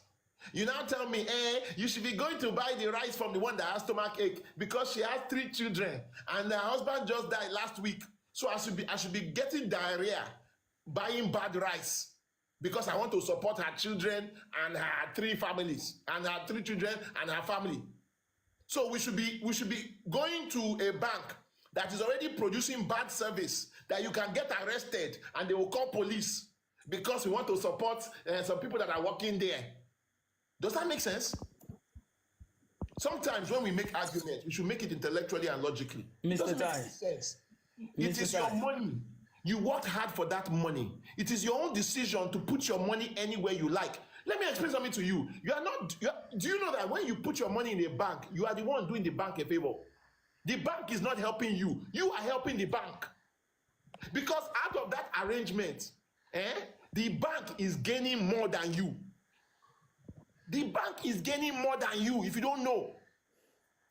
So the bank should be begging for your business. Mr. Tai, remember investors. Andy, wait. Not you Andy, wait. trying to find a way to help the bank. I would like to contribute. Go and look at the trillions. You're be the next. The Nigerian government. It's not. The Nigerian government raised 1.3 trillion from all the charges and everything that the banks are rolling in record profits while Nigerians are suffering. They are little hard-earned money now. You say, they should leave it at GT Bank now because there are some good people that are working there. I beg rest. Mr. Tai, Dion, Andy, just hold on. You are calling your brother to come up. We are seeing you. Okay? Let me tell you. No, it's not. Hold on. Andy. We have to make a genuine clarification. I understand you. Andy, here. We come here to educate Nigerians. You are living in a democratic system where a system works, and you don't live here. We are not here to come and make joke of anything. If you think you're going to be calling your brother, you can come and do this. See, we are here. Just as you are talking and fact-checking, you were surprised when I came up with that. We are not here to come and make Andy, you have to go, Abi. You say you have to go. What you don't know... Let me listen to him. Because I want to bring Archangel up. Yes. What you don't know, let me just let you know. When injustice becomes a law, resistance becomes a duty. Don't think we are playing here. Okay, so what I'm telling you, what I'm going to tell you is that don't think we are playing here. Don't take us for granted. You are living in another country where you didn't work for. I told you people who work for that, where you are enjoying the institution. So don't provoke people like us who are here telling you what is happening in where you live and tell us what we are supposed to give. So please, sir. Please respect our rights. Mr. Tan, I'm always in that. Please, all right, dripping. No. Citizens are not. The election is coming up. Every young has been here. Please let him we go. are serious. Mr. Tai, can I contribute? It's every young's turn. Let Akinze up on my position. Thank you so much for having me. That's what I'm saying. You said what? What do you say, dripping? Pick Archangel up. Oh No, my. no. Andy, indigenous Andy is about to drop. No, I want to know maybe the two of them want to collaborate and say something that we want Mr. to Tai, can No, I we say already have something? indigenous Andy and we have D1 here. There's enough of them. They will give me a headache if there are too many. Mr. Tai, Please drop me so that I can. Can I continue? Every young, where are you streaming from? Yeah. Thank you, sir. I'm Wherever young. actually streaming from Warri right now. Worry. I'm Okay. based in Lagos, Before sir. you go on, let me do some housekeeping. Everybody, let's keep power tapping on the screen, please. Let's get those likes up. Okay, let's push. If you think this conversation is beneficial, okay, it's important to participate. So let's tap on my screen. It helps to boost the boost the live. If you can share the live, there's a share button at the bottom of the screen that says 31. Let's share the live. Please remember to follow me. Very important you follow me so you know when we go live and when we post brand new content. We talk about these different issues every day, pretty much. Okay, so make sure you follow me. Go to the top, follow me, turn on your notifications so you know when we go live and when we post brand new content. We have our gifting and subscription goal up there, so help us out with that. If you are outside the country and you want to support our giveaway drive to help 500 young people who are to encourage them to stay in school. Nigeria has the, by the way, nobody should, anyway, leave that one alone. Nigeria has 20 million young people out of school. We're trying to help 500 of them on this platform with a gift of 30,000 naira to encourage them to stay in school and to get politically educated by coming here regularly. So we said we'll give them 30,000 naira. I'm tired of seeing this thing. So people from outside the country, if you want to support that, let us know. We will send you the information. Okay? Andy, I will send you the information about that. Thank you for agreeing to support that. I will send you that information. You have to follow me back or accept my follow so that I can send you that information. All right, let's go to Ever Young. Ever Young, where are you streaming from? Yeah, like I said, I currently am streaming from Warri, Delta State. Okay, Yeah. go ahead, sir. Yeah, thank you so much. This is my first time actually coming up in your life. I've been here a couple of times. I only stay out and enjoy the show. But I had to come in because I was hearing. First, sir, can I ask you something? Are you a lecturer, or have you been a lecturer? Why? Are you working with DSS? Are you looking for me? Okay. They will cover your head. Because You know two what? people have already accused me. One person accused me the other day. They said they are going to release DSS. One person sent me a message in my DM saying that DSS will soon arrest me. So are you working for Why DSS? I actually- Why do you want to know? What I actually ask you is, you are too good in explaining things. You give instances, even your examples. It is very difficult for someone to say, "Oh, I didn't understand what you are saying." You rather say, "Maybe Oh, you don't thank you, agree." thank you, thank you. I went to school. I just went to school a little bit. All right. So I'll try to be very quick. First of all, I want to establish this. If we do not, stand our ground concerning this VDM issue, the government of the day will take us for granted. In fact, Nigeria, we are finished. If we let this government, do whatever they like to this guy, we are they're actually trying to make him, like, let me say, they're actually making him like a scapegoat.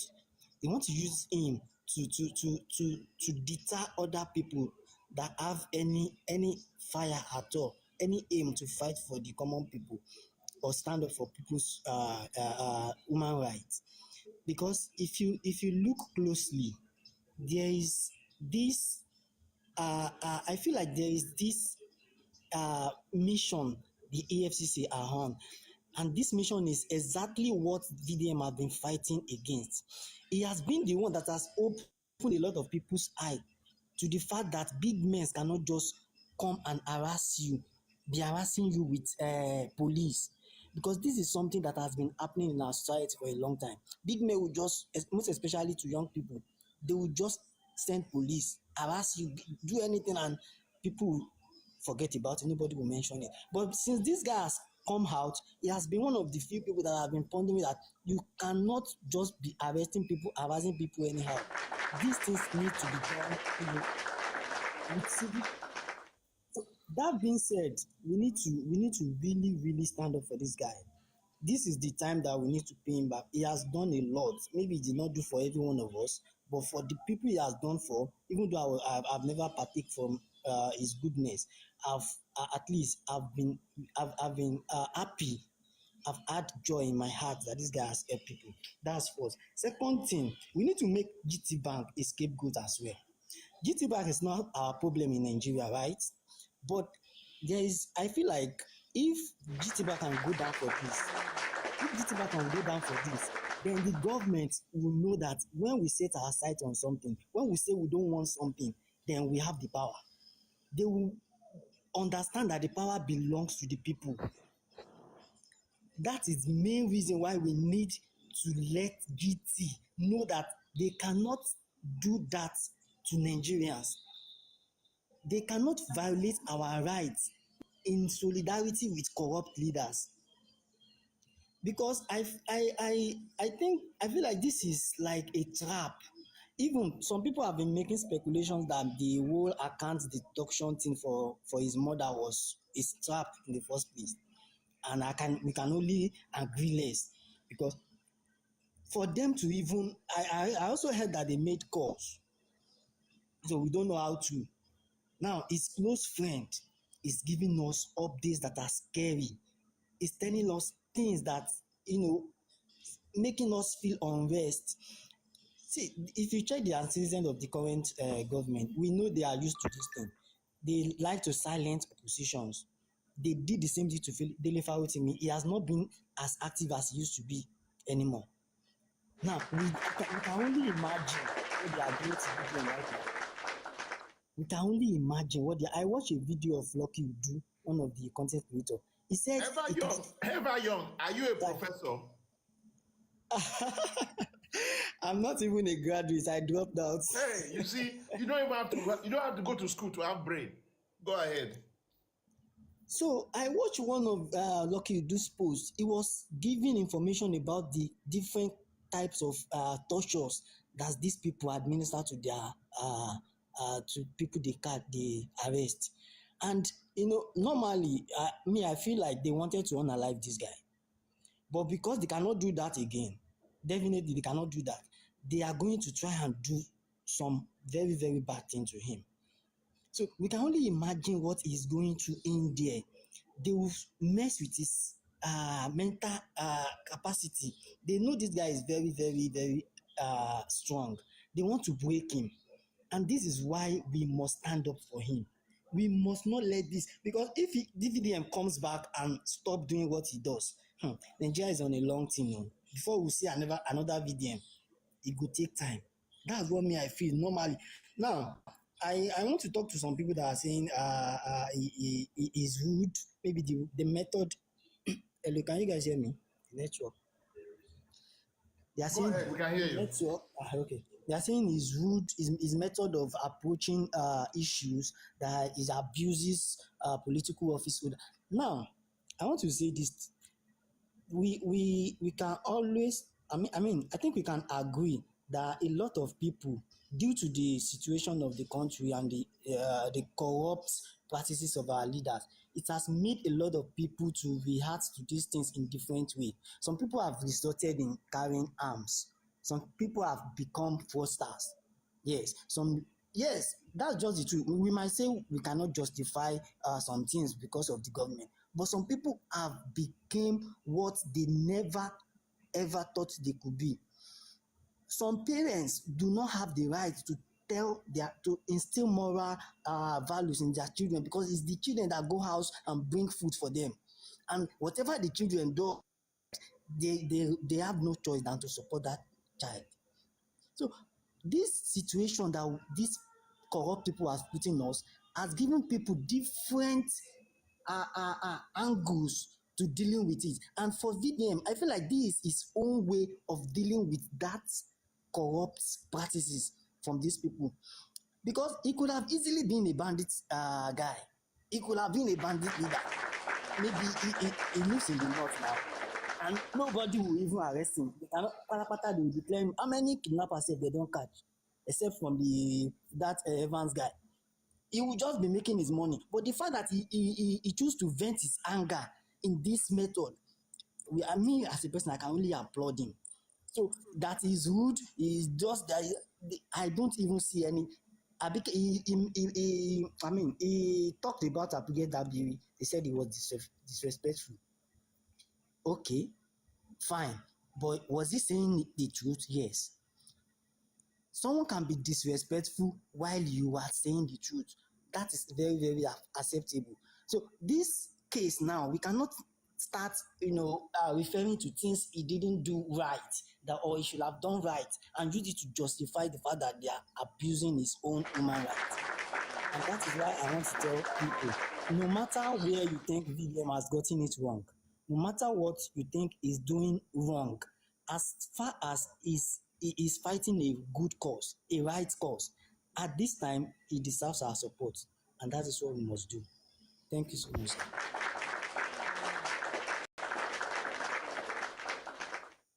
I can tell you. Yeah. Sabi. More just give you Omata, are you there? Omata. Yes, sir, I'm here. Good evening. No, spoil my brain. No, you see, as my brother ever young, make me feel good. No, archangel my brain or D1 my brain. All right, I'm joking. No, you can express yourself anyhow. Where are you streaming from? It's just a way to still add my Omata, where are you streaming from? Okay, I'm streaming from England. Okay, all right. Go ahead, sir. Yeah, you see, like somebody said, when criminality becomes a norm of a system, then you will not really know what the disadvantages will be, because it will, by the end of the day, erupt the system, and this is what we'll have. Now, I have a problem with Nigeria and its criminal justice system. You see the way they arrange VDM very quickly, and VDM is bundled like sardine. Just a minute, can I just come back and reply to this? All right, thank you.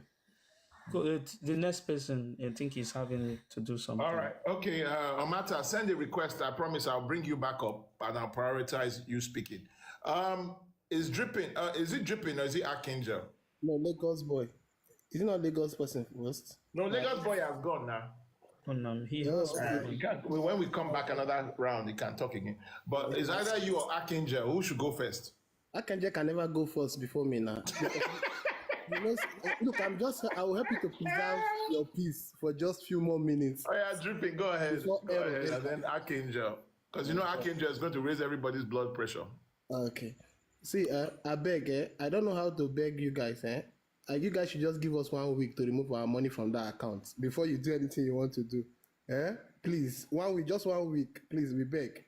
Because the small solar money we will collect from this man, it's still there for GT Bank. More remove them. No. Let me tell everybody.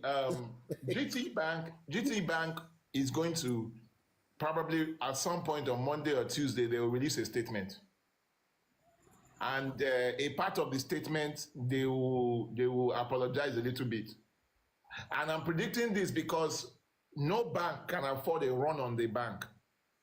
It's not worth it, right? It's not worth it to afford a run on the bank. What is a run on the bank? Run on the bank is when everybody rushes to the bank to withdraw the money at the same time. The bank does not have your money. That's why they are planning on shutting down for, I don't know if it's true or not, but they said they're going to close the bank for 4 days. Right? Okay. So, because they can't afford a run on the bank. I personally never liked GT Bank. I never liked GT Bank. So, that's right. Nobody likes any bank. But then again, I don't like any of Nigeria's banks. Exactly. We just have to keep money somewhere. Or exactly. I don't like any of Nigeria's inside the village ports. You know, somebody was asking me which bank should I go and bank with. I said I don't know. Because me, I bank with the bank I bank with them because I know that if they cause problem, they have a big name. I can sue them. They have something to lose. Not like see? So if I go and bank with a bank that has nothing to lose, that's a problem. But if I bank with a bank that has a reputation and they have something to lose, then that's good. Because then, if I tell you I'm taking you to social media, you go fear. If I tell you I'm taking you to court, you go fear. All right, Mr. Tai, as it stands now, I know another alternative of withdrawing our money is we have to go to the bank. And you now know what happens when you go to the bank. They might carry canopy and cover your head. So you're not guaranteed coming back home if you physically go to the bank. So the only way we can do it is from the house. So let's go back to our normal conversations and this thing. This is actually a system that Nigerians are becoming very good at doing. You get, they always look for a way to intimidate anybody that is speaking.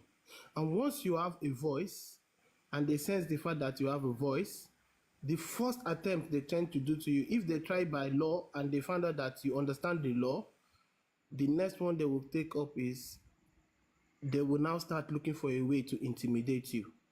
And intimidation in all ramifications, that is, they will like say, okay, let's throw away the rules of the country and just do it anyway. After all, it is Nigeria. You see that?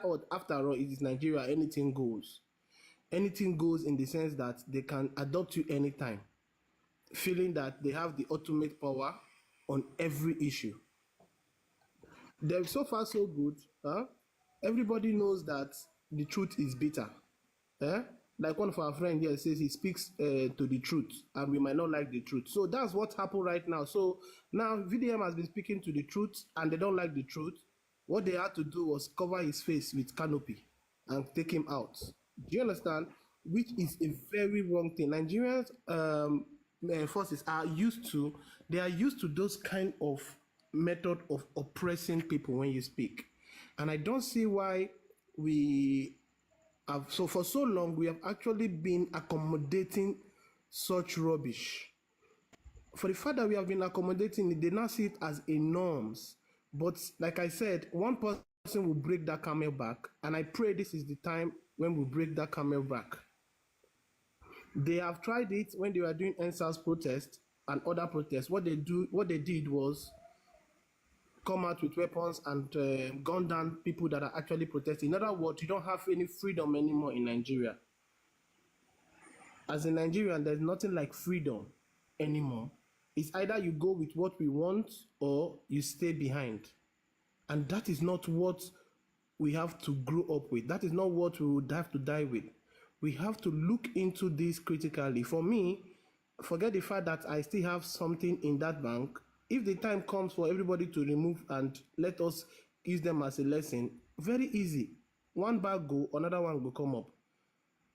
Ever since the GT Bank has been existing, I know how many banks have actually come up. So GT Bank at some point will close down and other banks will take up their position. It has always happened that way, to and fro. So no, there's no permanent bank in this country. We have seen so many banks closing along the time now. Till now, so some of them, new ones will come up and we'll choose them. But for this particular act alone, it is so surprising that a kind of person like VDM, that a lot of people knows that most of the youth are behind him, they said, okay, let them do their worst. Because this thing is exactly what they call, let them do their worst act. They have actually saying, they have come out to protest, we dare them, we want them. Now let them do their worst. And once you keep telling your youth every time, do your worst, do your worst, do your worst, the day they will actually do that their worst, there is nobody that can hold it. That is what Nigerian system has always been promoting. You did not invite that man. And I've never had that any day that VDM was invited and he failed to go. Just invite him. In short, he will wear his native attire and walk down to that your hall and attend to you. But you just picking him up without a proper notification or justification, you feel because he has said things or insulted the system or the government. What is it about this system or government that is not, that you should not insult? Which part of them is good? If they said, okay, they should look for a system of government that represents the people, can we all boast here and say Nigeria system is one that represents its people? The answer is no. From all direction and all indication, they have all failed us. They have failed us woefully in everything. In the administration, in the process, in every manner that could call failure. They have failed us. So I don't know why at this point of time where the youths are actually boiling towards their underperformance, they are even trying to dare them more. So at this point, yes, some people should be made scapegoats. We should make scapegoat out of some people, yes. And then if it was EFCC that actually picked them up, that EFCC needs to be looked into. It is not possible that you will be a Nigerian and you feel you cannot criticize any system that is doing bad. So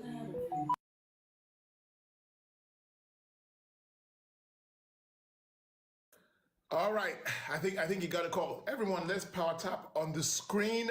Let's get those lights up. We're almost there. Let's see if we can reach 100K likes. Let's go. Also, okay, let me introduce the next speaker so that everybody can understand and your blood pressure will not go too high. This man needs no introduction if you've been on this live before. He is the unofficial minister for social media for Bola Tinubu. He is known also, his nickname is the minister without a portfolio. He represents the views and the perspective of the federal government of the Republic of Nigeria and Bola Tinubu. Please, his views do not represent this platform or the host or any of our other moderators or speakers who you have heard before. Please, his name is Archangel, and we usually tolerate him in 3-minute increments. So he will speak for 3 minutes, and then we will debunk anything we feel is not true, and then we'll speak for another 3 minutes. That's how we do. Archangel, go ahead on mute. Archangel, are you there? Thank you very much, Mr. Tai, for giving me this great opportunity to be on your live this wonderful morning. Now, based on the topic of discussion regarding VDM, here is the deal. Here is the deal. I, as a person, Archangel Uriel, I'm a fan of VDM 80%. I repeat, 80%, which is an A1 distinction if you are to grade. Then I'm not his fan by 20%, and I will explain. Now, VDM is doing something concrete for this country, helping underprivileged community, helping children that have been trafficked. He has been doing massively, helping the government. Is even an ambassador for NAFDAC that is ensuring that all products are registered. Even he went after Pastor Jeremiah. So to ensure that things are well organized in this country, is my fan. Then in some other end, he does some things that I will call myself and say, no, I'm not in support of you in this. For example, when Davido came out with his coin, Davido coin, and the coin he used it to scam a lot of Nigerians. When he pulled up the fund, a lot of Nigerians were screaming. VDM did not say a singular thing about that action, and I was disappointed. During that period, when Nigerians were complaining, Davido quickly invited VDM, lodged him in hotel and all the rest. He had fun. Since then, he didn't talk anything about it, because I feel he should have called him out, say something about it, so that people will know he stands fully for the whole nation. But he has some selected few he always indulge. Now, that being said, he's an human, right? We make mistakes. That being said, coming to this matter, GTB Bank is innocent, and I will explain. Now, if you are going to a bank to open an account, if you read the terms and conditions, they will tell you that this account you are opening with us, you have the right to, you will be known, they are notifying you that government or authority, Nigerian authority, can come at any time to place an embargo on your account or whatsoever, that the bank is indecified. Did I pronounce that word well, Mr. Tai? Indecified. You will see that statement in their terms and conditions. That is, you can't sue them, they are innocent, they are informing you now, then you sign. Now, that being said, it shows the Nigerian authority has rights over Nigerian banks, over any private company in Nigeria. They can come around if they have some critical issues they need to do. Now, that being said, where I fought GT Bank, where I fought them, was holding VDM in that claustrophobic boot for almost, some people say 5 minutes, some people say up to 10 minutes. That thing is wrong. Even if the bank is colliding with EFCC arrest to get him, they could have used system to delay him in the bank to say, hold on, we are still trying to investigate some things with your mom's account and whatsoever. Except if they are not colluding with EFCC, that they allow him go to that booth. He shouldn't have been put in that booth. So VDM has the right to sue their bank based on that boot system. You know, it's really bad. Sincerely speaking, it's really bad. Another thing, one of the videos that circulated online says, when those guys came, some people said DSS, DSS. I think one of the guys with VDM said they were screaming, DSS, DSS, Ganda, we shoot you, go down, that they arrested them. Then that guy reported that they were beating them in the vehicle, which is another offense under the rule of law. You are not allowed to torture. Torture is not allowed. Even if the person is a terrorist, if you arrest him, you are not allowed to torture them. That's another mistake that EFCC, I think DSS, maybe later handed them over to EFCC, that they did. Some people said they use veil on them. It's not constitutional.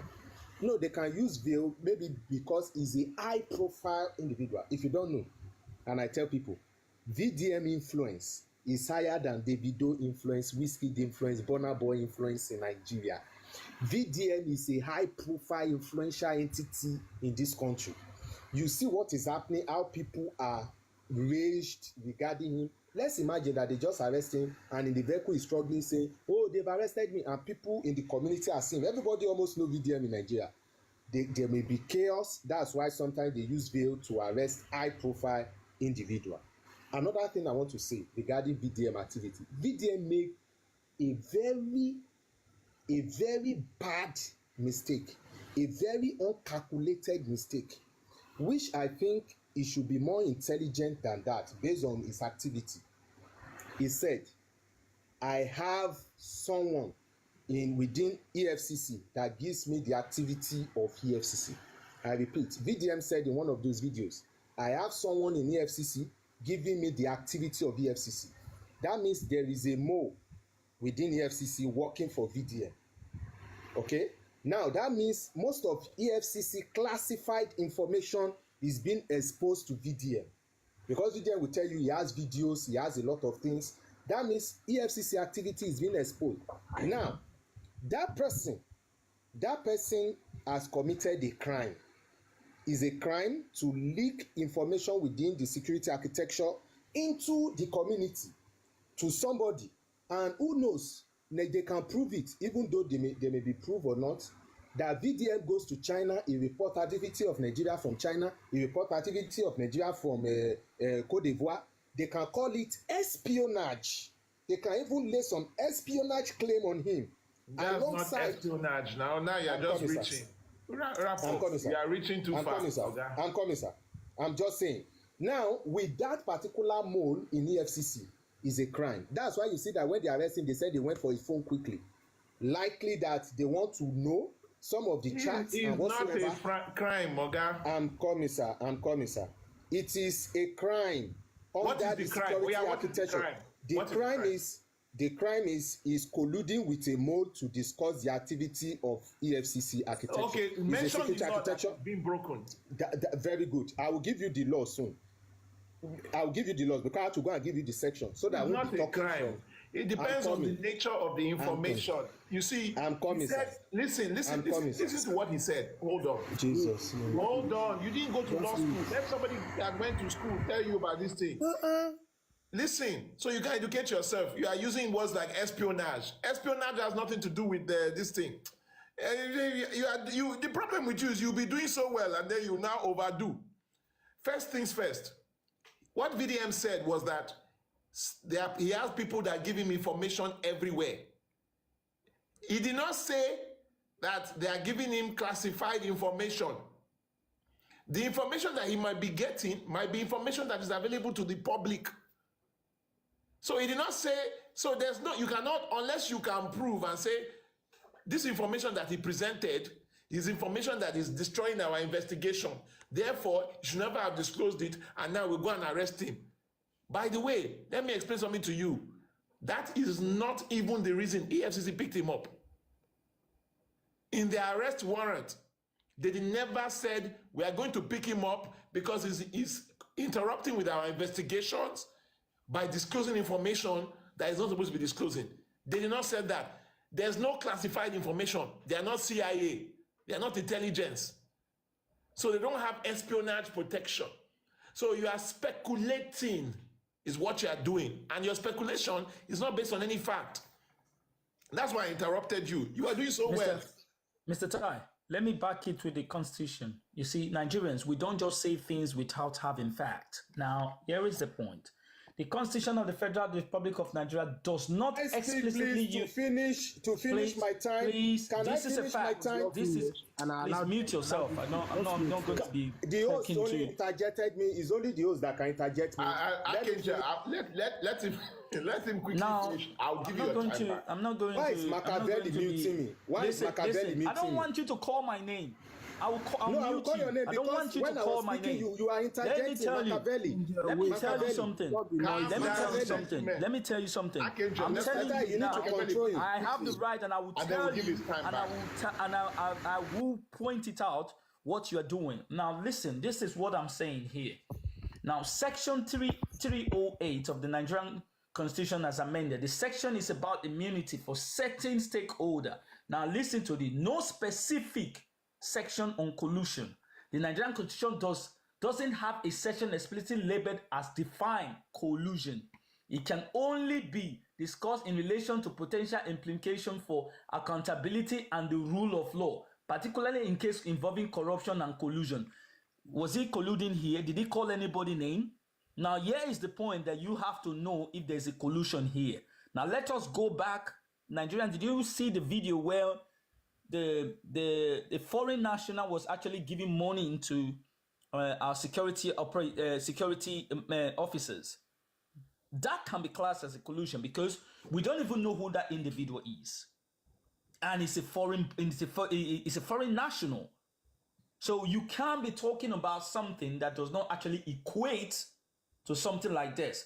So before you can make, he said he's going to bring out where the section is. This is the section, and it's not talking about it. And specifically just say that. Please, bring in information that is none of this is applicable because the EFCC, so that's the thing, it is not actually relevant. The EFCC has not released any statement saying that VDM has ever revealed information that was not public. So let's leave that one alone. Wrap up your submission, Archangel, because you are doing so well. Thank you very much.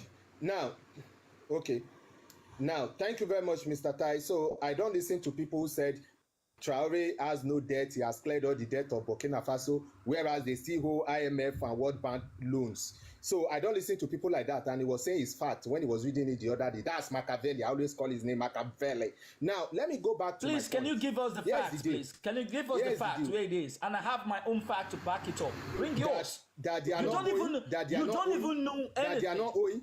You don't bring your facts and let me bring my ask your fact. master. Ask I'm Mr. not even Tai going to answer. This is not about Traore. This is about. This is about.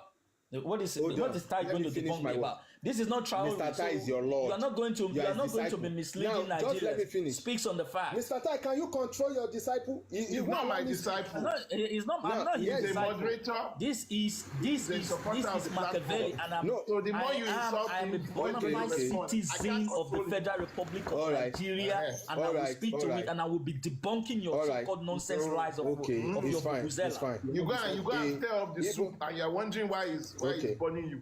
All right. Okay, it's fine, sir. Even when Jesus Christ was giving his life, his disciples were the moderator. So a life owner is the Jesus Christ, while these people are the moderator. Nonsense. Now, yes, look, let me put time out. The problem is you're only good in small doses. You are doing well. No, I gave you too much time to talk. Now you started going somewhere else. Now, finish. Now let me quickly continue. Yeah. So there is a mode there which is wrong. Is a criminal offense to be working with somebody who was revealing even the cases of Chinwo and the other guy was being revealed to him. He said they give him information on what is going on, what they want to do. Now, that is an offense that can be used against him. Point one. Point number two, there is an investigation about his NGO account. Now, they may be investigating, maybe there are money, that account is used to launder money and whatsoever. It could be false. Allegations can come. And if they find out that it's false, good for him, he will be released. If they find out that it's true, good for him, he may be charged. Maybe he will be released through bail or he will go to jail. Now, my point is, the rule of law must be upheld. People, because we love someone and the person committed an offense against the law, will now say, no, you must not prosecute him. I think that is wrong. VDM is a good guy, but as soon as he was mentioning, oh, this guy is in EFCC, he gives me information, my people are everywhere, they give me information, I said, this guy is supposed not to be saying this type of thing.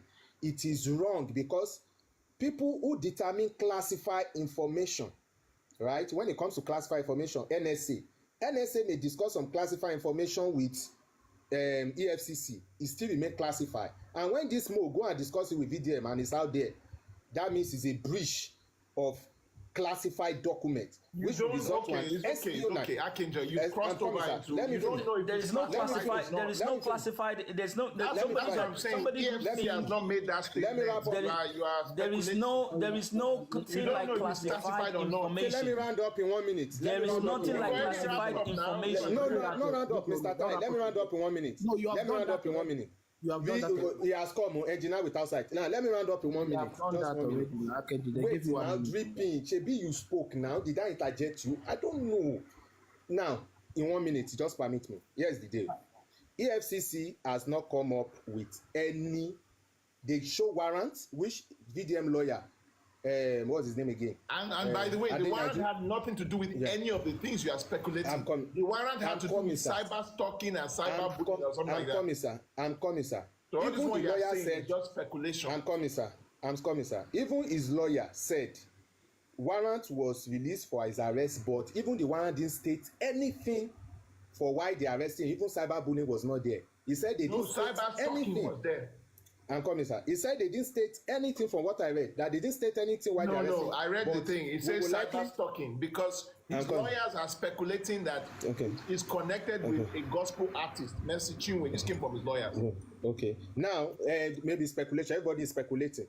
But I'm just speculating too because everybody is speculating. They are not his lawyer. You cannot speculate. Your speculation is not credible. No, I know. I'm a general public. EFCC may be your speculation is just classified documents and the rest. People that are handling the case and that are talking to the EFCC and talking to the client, their own speculation we can carry.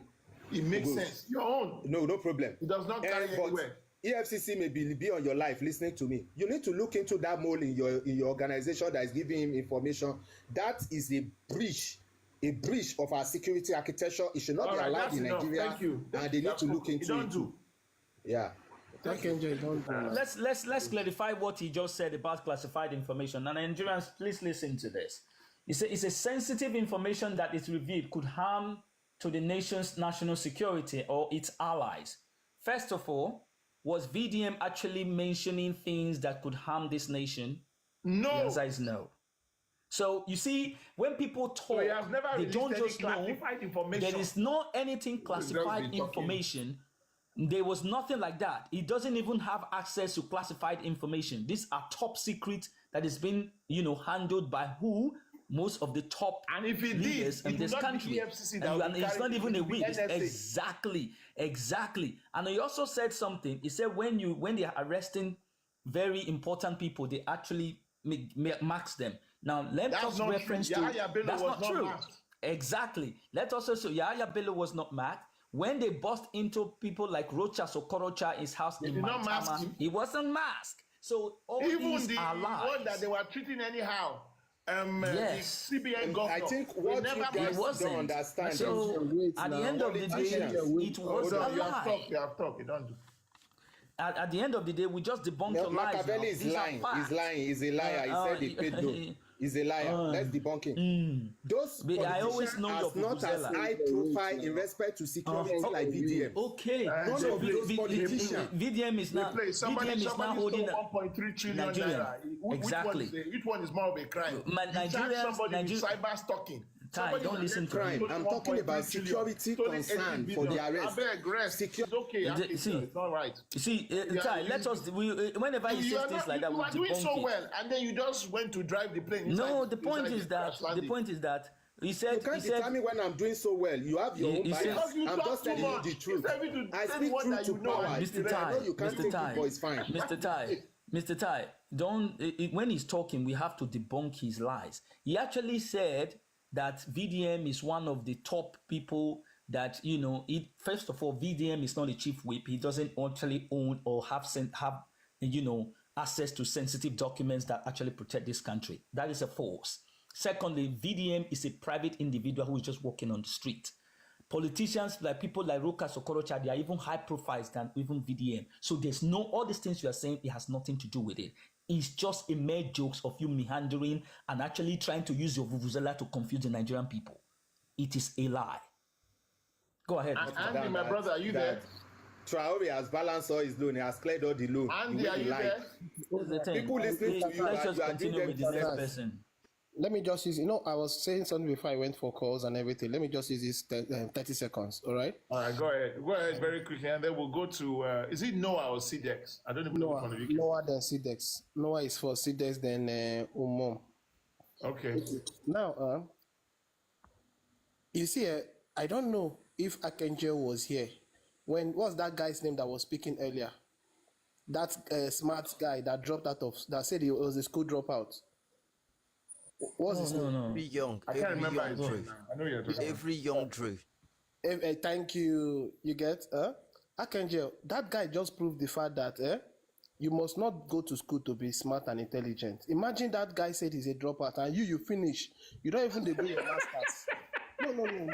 You don't go your masters. Now, Mr. Tai, you allow me to respond. It's straight jabs now. It is my 30 seconds. It's my 30 seconds. Go ahead. Oh my God. You get? You graduated though, and you have even done your masters. And ordinary one, day. It's not our fault. You get? He hasn't done his masters. He hasn't done his masters. No, he's about going for it now. You understand? So that's what I'm saying. See, he's just meandering, doing political talk. He's not going for his masters. He's not going anywhere. Machiavel. Leave Akinjo's academic. These are the people that says. These are the people that make people believe talk that. About it, but you give me time to respond. That's my own. Let me finish. Yeah, these are the people that make it look like education is a scam. These are examples of them. They are the one that causes that problem. You get? Look, it is hard. The part I don't really understand is why it's so hard for Akenjo to process very average minimal information. Very average minimal. It's not like it is too complex or it requires you to overthink about it. Even if Tai here, somebody here called Tai and said Tai is like a lecturer because he analyzes things to a way that a layman will understand. Even you, Akenjo, you cannot even process a layman's understanding. It's a very big problem for us. Now, all the old things you're saying here, you're even trying to quote the law for someone that actually is a lawyer. We don't even know. You say you graduated as a science student. You science in which department? Which department are you talking about? What do you understand by the Nigerian law? You don't even know how to explain it. You don't even know how to read it. You just pick up a piece of paper and read whatever he's saying, and you believe it's your layman's understanding. That is the way it is. Please, it is ideal that we allow some certain things that we are saying for the people that understands the law to explain it to us. You get, because you cannot continue explaining things in your own pattern. We are very clear that even your layman's pattern is not even layman enough. It is below average in layman standard. So for now, Mr. Tai, thank you for analyzing those little corrections. Mr. Machiavelli, thank you for following up. And please, one more time, please, anything Mr. Akenjo says here, don't process it as the truth. I'm warning. Please, I beg of everybody, we have about 200 and something people in this platform. Don't process those information as the truth, okay? It is just a statement that he is saying. He speaks for just let me talk, not for the fact that it is what it is. So please be guided when you're listening from him, all right? He's one of the maxed people in this whole TikTok platform that is not truth to himself. What he says in TikTok platform is not real. That is why he cannot show his face. He doesn't have a face. He's a faceless rumor person that brings about lies. He tried to manipulate our constitution, our rules, and every way, just like his own Jesus Christ. You know, remember he said Tinubu is his Messiah. So just like his own people, they will always manipulate us. Please, everybody, anything you hear from Akenje, you take it at your own risks. It is not truth. It is just assumption and mere words to take. If he says go to this place, please go and verify. Go and verify. All Anything right. you tell me, verify. Thank you. Okay. Now, Miss, yeah, she hasn't spoken, and let's hear from her. At least we've been in the Okay. mail. What he has said, Mr. Tai, you are All right. Okay. I'll give you. Akinjo, I'll give you 1 minute. 1 minute. Wait, because thank you. How many minutes? 1 minute. Thank you. Now, when everybody listening to this dripping eyes, yes, this dripping eyes, whose brain is already dripping out, engineer without sight, you know, is talking about me, knowledge. Because Mr. Tai always entertain people like him, bandwagons. You know, they will just hide under Mr. Tai. Oh, everything Mr. Tai says is correct. He took his ideology as he's not a full disciple. He's still under the discipleship. He took it to Titanic like they finished him there. We went to go and talk about that there's nothing like South-South. How can you say there's nothing like South-South in the whole of Nigeria? Titanic took him, they dealt with him, everybody jumped on him, he ran away to Mr. Tai's life, where they will always entertain his infinitesimal IQ. They will always pamper him here. Oh, dripping eyes is doing. You can see him talking. How can you be an engineer that you finish school? All this while, no contract for you, no sites. Instead of you to go and look for something to do with your life, you are here always on TikTok just to join the bandwagons to say you are making a lot of sense. I think dripping eyes, even that guy that dropped out said, I'm a school dropped out. He was truthful. Why can't you just say you are a dropout? Because all the way you process things is just what Mr. Tai say you run with. And when you run with it to any other life, they dealt with you, you run back as if you don't know what you are talking about. I think you should, that guy that is a dropout actually, if we check his IQ will be far, far way beyond yours. And I think you should do yourself a service. If you can go back to school, go and apply for student loan. It's available. Student loan. Go back to school. You don't have to pay school fees. So that you can come out to say you are actually a true graduate. Instead of parading yourself as an engineer, whereas you are actually a school dropout. I didn't even know you did JAMB. Did you write JAMB? So you need to do something about your life. Mr. Tai, you allowed him to speak. Let me deal with this guy. I hope I will meet you. This is your safe haven. We'll still meet somewhere in another life so that we'll deck you. You always hide under Mr. Tai here because they will protect you. No need to kill. No, you can come to Asoko. It's okay. Now, even the student loan, even the student loan, that one is a liar. Machiavelli is a liar. Even the student loan, Traore has cleared all the loan of Burkina Faso. Is a lie. This guy even the student, he came here to be telling us he cleared loan. Is a liar. Even the student loan that you just said that someone can go, we have 771 billion that is allegedly missing from the NAV fund. We will cough it out. That money, they will cough it out. Now, ICPC is on them. You've just finished speaking, okay? No, dripping. I'm not here to come and bottom language. I know him. This is somebody who is living at Idimo. The reason why he's here promoting all this injustice. Let another person speak. Every time that he comes in here, I know him very well. 2 years ago, that's when I knew him. He has been looking for a local government chairman. They didn't give him. So he's just actually walking towards a chairmanship. When I get local government chairman, I'll make you my SC. The reason why you are saying all these things is orchestrating it to work for his own allies. Let's wrap this up. Let's wrap this up. Let's go back to the topic. So, it's forced. So anything, the 71 billion is missing from NEL fund, from student loan, from the renewed hopelessness. That is what we are facing now. This is a renewed hope. 71 billion from 71 billion from student loan stolen. $3 billion from refinery repairs. Exactly. Another 4 point something from insecurity, from security B. Where is it gone? So we don't know. So all this renewed hopelessness that is coming is being meandered by who? The same Akenje Uriel, who has just been making propaganda on the social media, constituting nuisance. All right. Okay, so that's a break from the topic. Let's go back to the topic at hand now. Madam, please let's let the lady go. I hope it's a woman, or it could be a man now. I don't even know.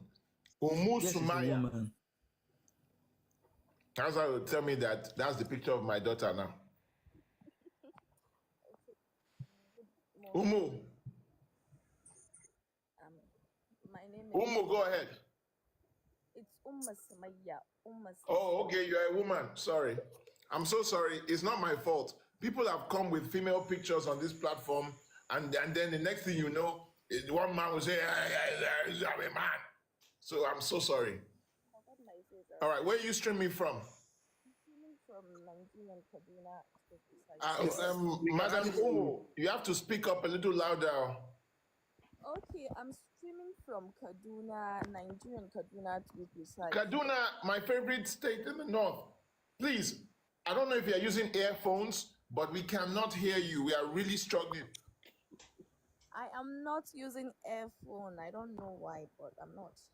I have an issue with my phone though, but I don't know. Okay, so you're going to have to speak a little louder, and I'll try to interpret for everybody what you are saying. Go ahead. Because it's really, really low.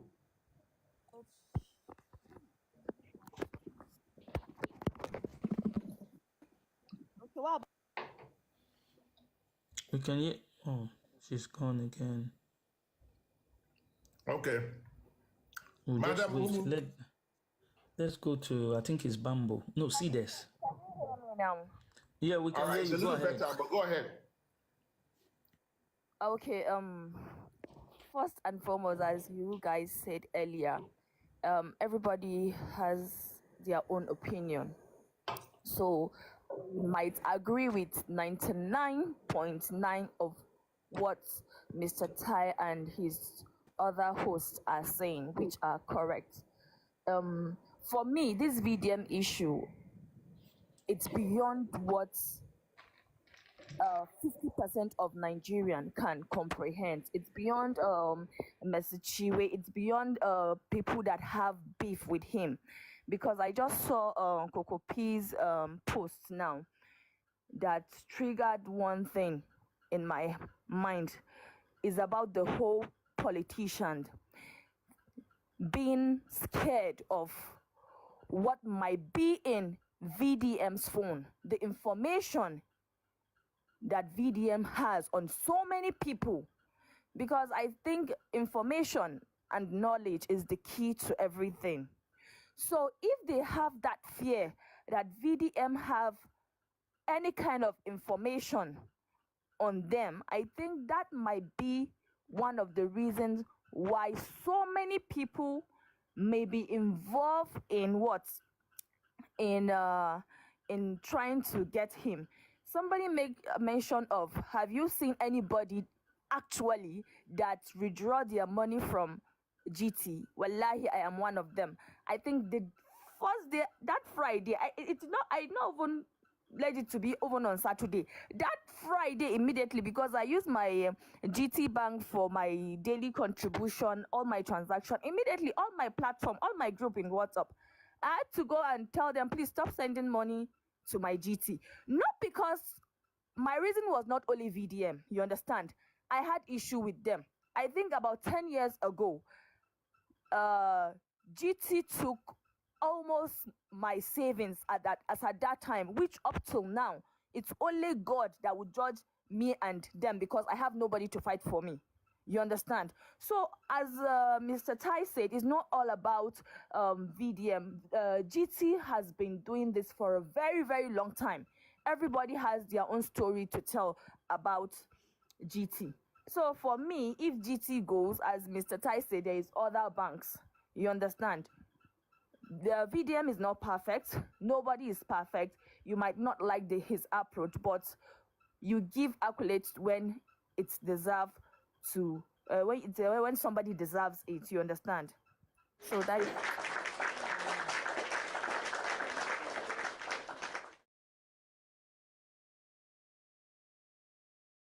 Go ahead. I think she's done. Tai, you're mute. You're mute. All right. Umu, are you done? Yes, Mr. Tai, I'm Thank you done. so much. People, are you from Kaduna? I know I was born and brought up in Kaduna, but I'm from Edo State, and you forgot about me.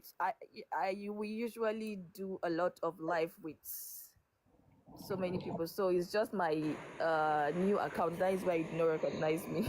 Oh, okay. So those your those your relationship except account. for El Rufai. Most people from Kaduna get sense. I spent some time in Kaduna. I love Kaduna. Kaduna is one of my favorite states to visit. Especially, well, so sad with the insecurity problems, but it's one of the places that I wish every Nigerian could visit if there was no insecurity in the country. It's a beautiful state.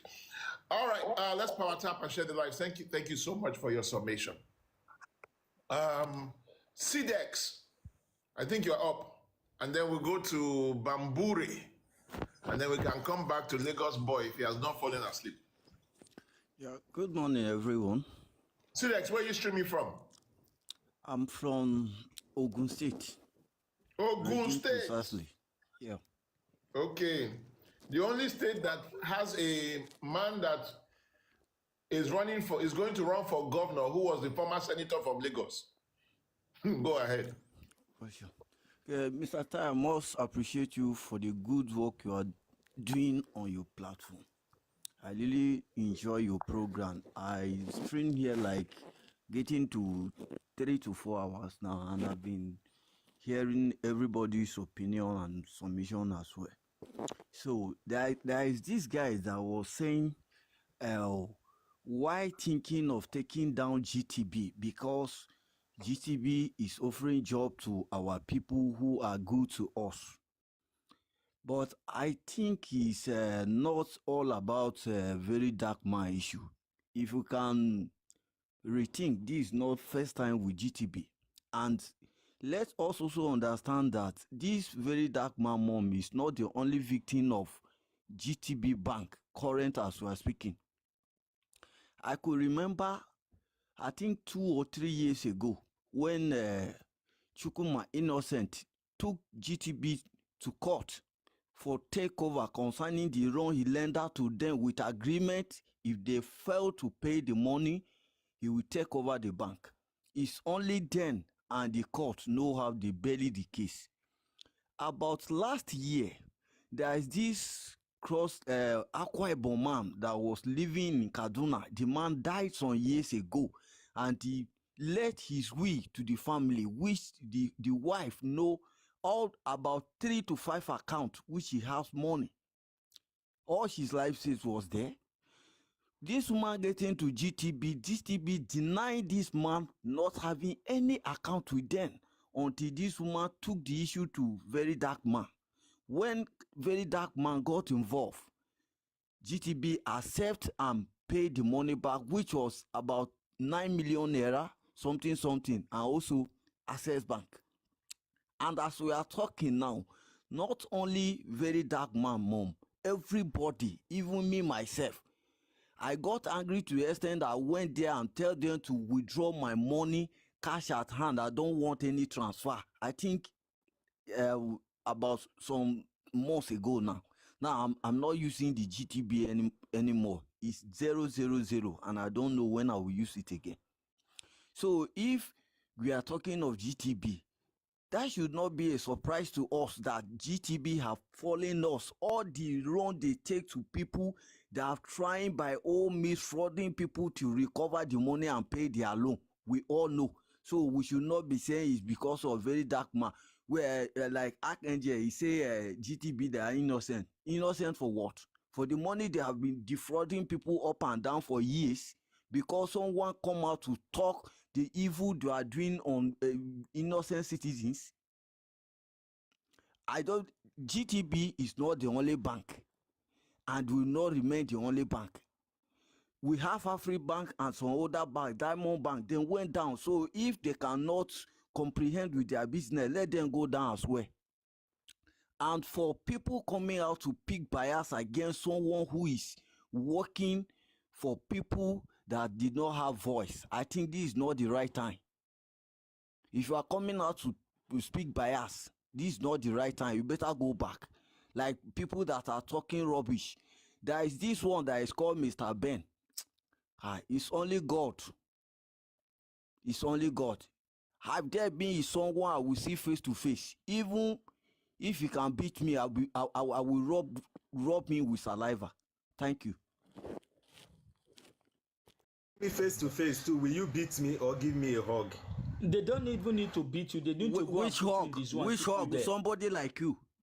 Archangel, somebody like you. I will rub you with shit. It's all right. Let's be civil. Let's move to another person because we don't want. We know him very well. Mr. Bamboo, go ahead. Yeah. Sorry, I was listening to a song. Somebody, one of our moderators here, one of the lives we support and endorse. A lot of you know Mr. Austin. Mr. Austin has helped to. I don't know if he sang the song or he wrote the song, but he's released a song about VDM. I've posted that song on my status. If they don't release VDM by tomorrow, I'll post it on my on the main account. But I have a sneaky feeling they're going to find a way to release him tomorrow. They don't want this kind of heat. They don't want this kind of smoke. But Bambure. Yeah. Go ahead, sir. I'm with you. Yeah, good morning, everyone. We have all spoken well, aside from Archangel, as usual. I think I've gotten angry. I can no longer get angry anymore with Archangel because he keeps beating his own record. And how would you support this crop of senseless, docile, corrupt, inept set of people without looking stupid yourself? It is a difficult task to take, and I give you credit, Archangel. It's not an easy job that you are doing. However, going to the issue at hand. Only speak truth to power. Well, truth to you might be relative, but 99% is a lie, and 1% tells you how did we get here. I wish you someday have an awakening to see that places where people are properly governed is different from the animal farm that we currently have. Anyways, like the story of Nigeria, if you are upright, if you stand for poor people, if you speak for the voiceless, you are the criminal. And that happens in a place where the state has been hijacked by criminal elements. You have Yaya Bello, who went to court, and they more or less shut down the court like an MVP was there. Because why? A celebrated criminal was attending court that day. They shut down the entire stretch of the street, shut down the court, and all that. That's how we celebrate criminals. And nothing is going to happen. It's just a charade. Nothing is going to happen to him. But we have a VDM that did not steal government money, that did not take anything from the state, treated like a common criminal, whisked away like a commando, while you have bandits and all of them parading the streets without anybody picking them up. I mean, this speaks to, you begin to ask the question, what is wrong with Nigeria? I mean, Archangel was talking about national security and the likes. And I'm asking myself the question, what national security can be as bad as how Boko Haram has almost grounded the Nigerian state? Resources are not channeled towards that. But whoever speaks for the common man is a problem. For how long are we going to continue like this? And we have people who, I mean, the problem is not with the government officials. The problem is with the followers who see all of this anomaly, but choose to turn a blind eye, waiting for their own turn to join the bandwagon of thieves to start stealing. One day,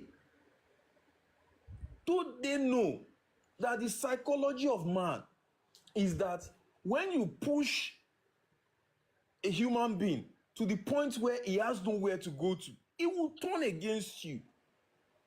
It is innate in man. It is human instinct, the instinct of survival. And no government has pushed Nigerians to the brink of a revolution like this government. And it is all because of 2027. Now, the states must be grounded just to achieve political aim. Yes, I give it to the president that he is probably the best politician to ever come out of Africa. But when it comes to leadership, it is evident that he is a colossal failure. Because the country wasn't even this badly managed. Dissenting voices were not suppressed during the military as much as this government is trying to do. You want to make Nigeria a one-party state? You want to destroy... I mean, look at what they are doing with this social media laws. The one they created to start picking up people all up and down. What is EFCC's business? Because the document they used in picking him up, their excuse was that, please help me with the word now. Cyber stalking. Exactly. What is EFCC's business with cyber stalking? Was that why they were established? So you can't tell that these guys do not understand governance. We are in a mess. We are in a mess and we need redemption. This is not the time that amongst ourselves as commoners, we should entertain arguments that border on, oh, they are doing it right, they are doing it. It is evident that our lives have become worse since this government came in. And there's no hope in sight because they call it a reform, but this is no reform. This is no reform. And it doesn't look like it is going to get better. This is my summation. And I hope and I wish that VDM is released tomorrow. If not, let us do what they did to Elon Musk. You see, America is not just the greatest country in the world. America has the greatest citizens. Because you need great citizens to have a great country. Look at what they did to Elon Musk. They practically messed up Tesla shares just to get Elon Musk to sit right. And you can see all of his mess has reduced. You understand? Because the government is not the private sector. Government runs differently, and he does not understand that. And they went to what he likes the most.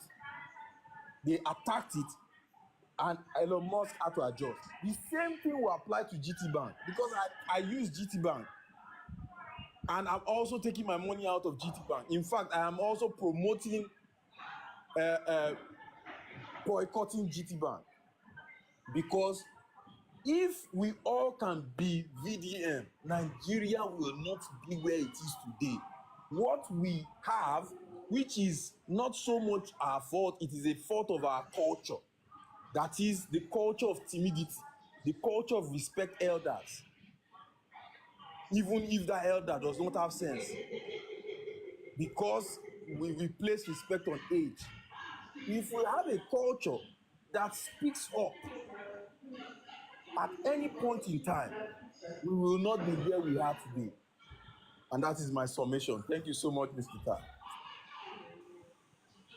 All right, thank you. Wait, CDEX, have you spoken? Okay. So it is now this Mr. Is it Frankie or is it Sapi? All right. Good evening, everybody. Good morning. All right. Good morning. Where are you streaming from? I'm Trent from Benin City. All right, go ahead with your summation. All right. I don't have much to say. I just want to thank you for the program and everyone that has spoken. I'm learning a lot here, and it's a lot of eye opener. Well, to me, I just believe in unity among the citizens. Like this last speaker said, that America is great today because of the citizen and not the president. So if Nigerians can follow suit, we'll have a better nation. That's my submission. Thank you. Well, America can be afforded to be that way because Americans are eating 3, 4, 5, 6, 7 meals a day. Like you look at the size of the average American, you will know that. And let me tell you something, these great citizens of America you are talking about, they are the ones who elected a criminally convicted felon and a known pecus grabber. A court said this president of America was grabbing women by the pecus, and they found him guilty. He brought evidence, the woman brought evidence, the court said you are guilty. So when you say America are great citizens, because they participate in their system, That's a witch hunt. Witch it's hunt. easy to participate in your system, right? When you are eating 7, 8 times a day. If you see the average American, they are obesely overweight. So they are eating well. When you are eating and you're that fat, you have nothing better to do. So you can participate. But when you are struggling, you go and look at the average Nigerian. The average Nigerian is skinnier than that APC supporter. That was that former Bola Tinubu supporter, the one that is now hungry. But Archangel is not hungry now. Have you seen what Archangel looks like? You don't know. So my point is this. Let's be, before you start praising the average the American citizen, just remember they have a criminal, half their country believes that there are 70-something genders. The other half believes that a criminally convicted pecus grabber should be president. So that America is declining from within. Today, now, if you're an immigrant in America or you have a name that they don't consider an immigrant, you have to be going around with your passport like you're living in a police state. An American citizen mistakenly went to Canada and came back. They arrested him and detained him. So America that you are talking about, America great, maybe 8 years ago, 10 years ago, 20 years ago, you can say this one. The America today is declining from inside. From inside, without even foreign attack. America is getting so terrible that Canada, the Canadian Prime Minister was saying he is ready to be the leader of the free world because America is not leading. America is getting so bad that now 2 countries have elected the opposite of Trump because they hate the idea of America and Trump. Canada and Australia yesterday, they elected the opposite of Trump because they too had their own Trump that was running and they elected the opposite. So be careful with America. You say America is great. American people are great. How great do you have to be to elect somebody that lacks intellectual capacity to understand complex issues? Somebody that is putting tariff on penguins. A part of the world had only penguin and you tariff penguin. They play. Sometimes you should understand, just because people are white doesn't mean they have brain upstairs. Some of the dumbest people that have made the dumbest decisions on the face of the planet were white. Mr. Tai, please, I have a question, and this is based on Nigerian. Go ahead. Please, I want you to share a light on it, even though I know maybe it might be in the aspect of somebody that is economist or something. Okay. Do you think that if we have a proper government that will have the interests of the masses at heart, the way this country is now, do you think from having a bag of 100,000 or 50 kg, we can still go back to at least, let me say half, let me not go back to the old price, you understand? Can you see Nigeria in any aspect having a better government, going back to that price in generally? Is there hope? No, not with Bola Tinubu, no. Because Bola Tinubu has already told you that this is policies. I won't call them reforms. They are just policies. This is policies, right? What I'm saying is, without, if in case God help us and God sees the masses prayer, you understand, and change the whole system, the whole government, do you think the new government that will have the masses at heart can boycott the whole triple of all the things that is happening? Of course, absolutely. Because you said the key word. You said change the system. Exactly. That's the key. Change the system.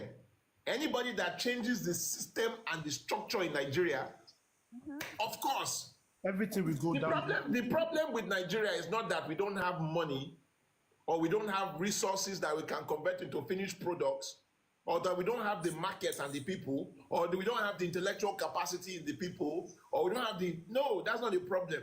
The problem is that we have Afropean puppet leaders that are following Western ideology that is meant to exploit and impoverish people. So the reason the price of fuel, the cost of electricity, the cost of transportation, the Naira has been devalued, which has increased everything, is the reason all those things have happened is because Bola Tinubu needs to do that to be able to collect loans from the IMF and the World Bank.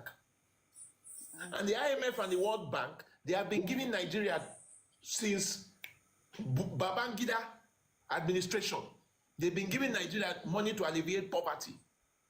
But poverty is getting worse. So that tells you that they are just out there not to alleviate poverty. They are there to just bribe your leaders so that the country can stay dependent on them, and the country can eventually use their resources, the crude oil, every raw materials, for the benefit of people in the West. So anybody that comes in there and begins to decide we are changing the system, you are already halfway there. Let me give you an example. Excuse me. Give you a perfect example. In 2022, right? Yes. They did a forensic analysis of the Nigerian budget. And they found that 70 to 80% of the money budgeted, that's 70 naira out of every 100 naira budgeted, is going to disappear and go to corruption. Now, let us fast forward to 25. Tinubu's EFCC chairman, this same EFCC we're talking about, when they asked him, why is it that 38 and the previous minister in charge of poverty and education, why is it that they keep stealing and looting Nigeria's money? Mr. Frank, can you mute? Okay, I'm going to take it down. So why is it that they keep stealing Nigerian money? He said, look, it does not matter who you put there. It's a systemic problem. It's a structural problem. He even said in another situation that 90% of our corruption in Nigeria comes from public corruption, comes from procurement fraud, which means every time you buy something, every time the government buys something, 90 naira out of 100 naira is going to corruption. It will disappear. So now, let us break this down and see if this is true. They told you they are giving 100 billion naira student loan. The government released 100 billion. Only 30 billion got there. 70 billion has been eaten by a snake. They told you that they were fixing refinery. $3 billion has disappeared. So you can see that unless you change the system and the structure, you will continue to perpetuate this corruption. And by the way, you will continue to also need to borrow money. We are not producing anything. We are an import country. Outside of crude oil, which we don't produce, it just comes from the ground. We are not producing any finished product in Nigeria. So how are you going to get money? The only way you can get money is through your raw materials. Or you go to loans. Or, wait for it, Umu, this is the one that affects you. You tax the poor into, or the poor into greater poverty. So when Bola Tinubu increased the price of fuel, they raised almost 10 trillion naira altogether. When they increased the cost of your electricity, they have raised almost 4 trillion in subsidies to subsidize darkness. When they increased the cost of your VAT and the cost of all your little charges attached to your transfer, where you pay 50 naira there, 50 naira here, in 1 year, the government raised 1 point something trillion naira. So you can see that the government is raising money, generating money on the backs of the poor people. So it's intentional.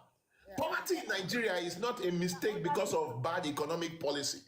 Or it's not a mistake because somebody doesn't know what they are doing. Or no, because one leader is just greedy, he wants to buy private jets. No, no, no. Poverty in Nigeria is systematic and intentional. It is purposeful. A people that are poor or adjusting to abject poverty are less likely to protest and push back regularly. That's why the last time Nigerians protested, what did they do to you? They increased the price of fuel on your head. So this poverty is now being weaponized intentionally. And it is, I call it neo-colonial poverty, because Bola Tinubu is obeying the instructions of his colonial masters. They require that you remove subsidy. So Bola Tinubu pretends like he's removing subsidy, even though he's really not, because we are still subsidizing the fuel, but he just increased the price of fuel. So they require that you increase electricity cost so that they can come in with their private companies to take over. Bola Tinubu has done that. They require, the last one, that you devalue your currency. This is the very important one. We are a country where we import everything. We don't produce anything, hardly anything. So if you increase, or you devalue your currency, what you have now done is increase the cost of every single product coming into your country. Exactly. That is what Nigerians are facing right now. So that these things didn't happen because of Buhari. They didn't happen because of Obasanjo. They didn't happen because of Jonathan. All of these policies I mentioned are Bola Tinubu policies. And that's why for the first time in Nigerian history, in case you don't believe me, we have been saying that Bola Tinubu has expanded the poverty class, created generational poverty. For the first time in Nigerian history, we are now the extreme poverty capital of the world, with the most extreme people living in poverty. And we are also now 15% of the world's poorest people live in Nigeria. 15%. Keep in mind, we only make up 2.5% of the entire world population. So that is not a coincidence. These are intentional policies. And every time they allocate money, they allocated 3-point-something trillion to insecurity. You live in Kaduna. You tell me if insecurity has gotten better. Not at all. Exactly. So where is the money going? The money is going into a corrupt system, intentionally designed that way. It never gets there. So there is a systemic problem, and the failure to address that structural systemic problem, that is intentional. Because if you address that problem, you will not be able to keep budgeting 3.9 trillion, 5 trillion, 10 trillion. Mr. Tai, exactly what you said. You could at first, when Tinubu started his own regime, at first, in my mind, in my small mind, I was thinking, okay, this will maybe a political party, you understand, the opposite side. Sometimes the other party will try so hard to rule your own regime, you understand. So gradually, and I started saying exactly what you just explained now. It's as if it's a plan work is already short that way, you understand? Because there's, as you said, there's a whole hidden agenda.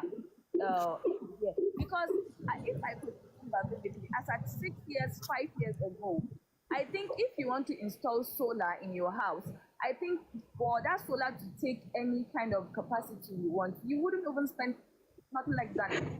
Let me just say 250, 100,000.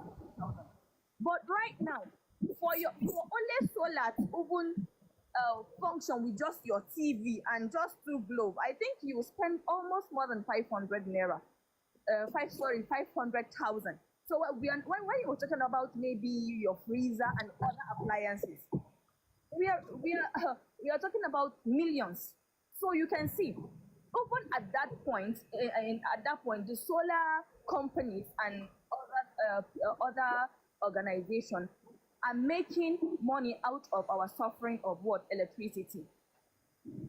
Because the higher the demand, the higher the, how will I say it?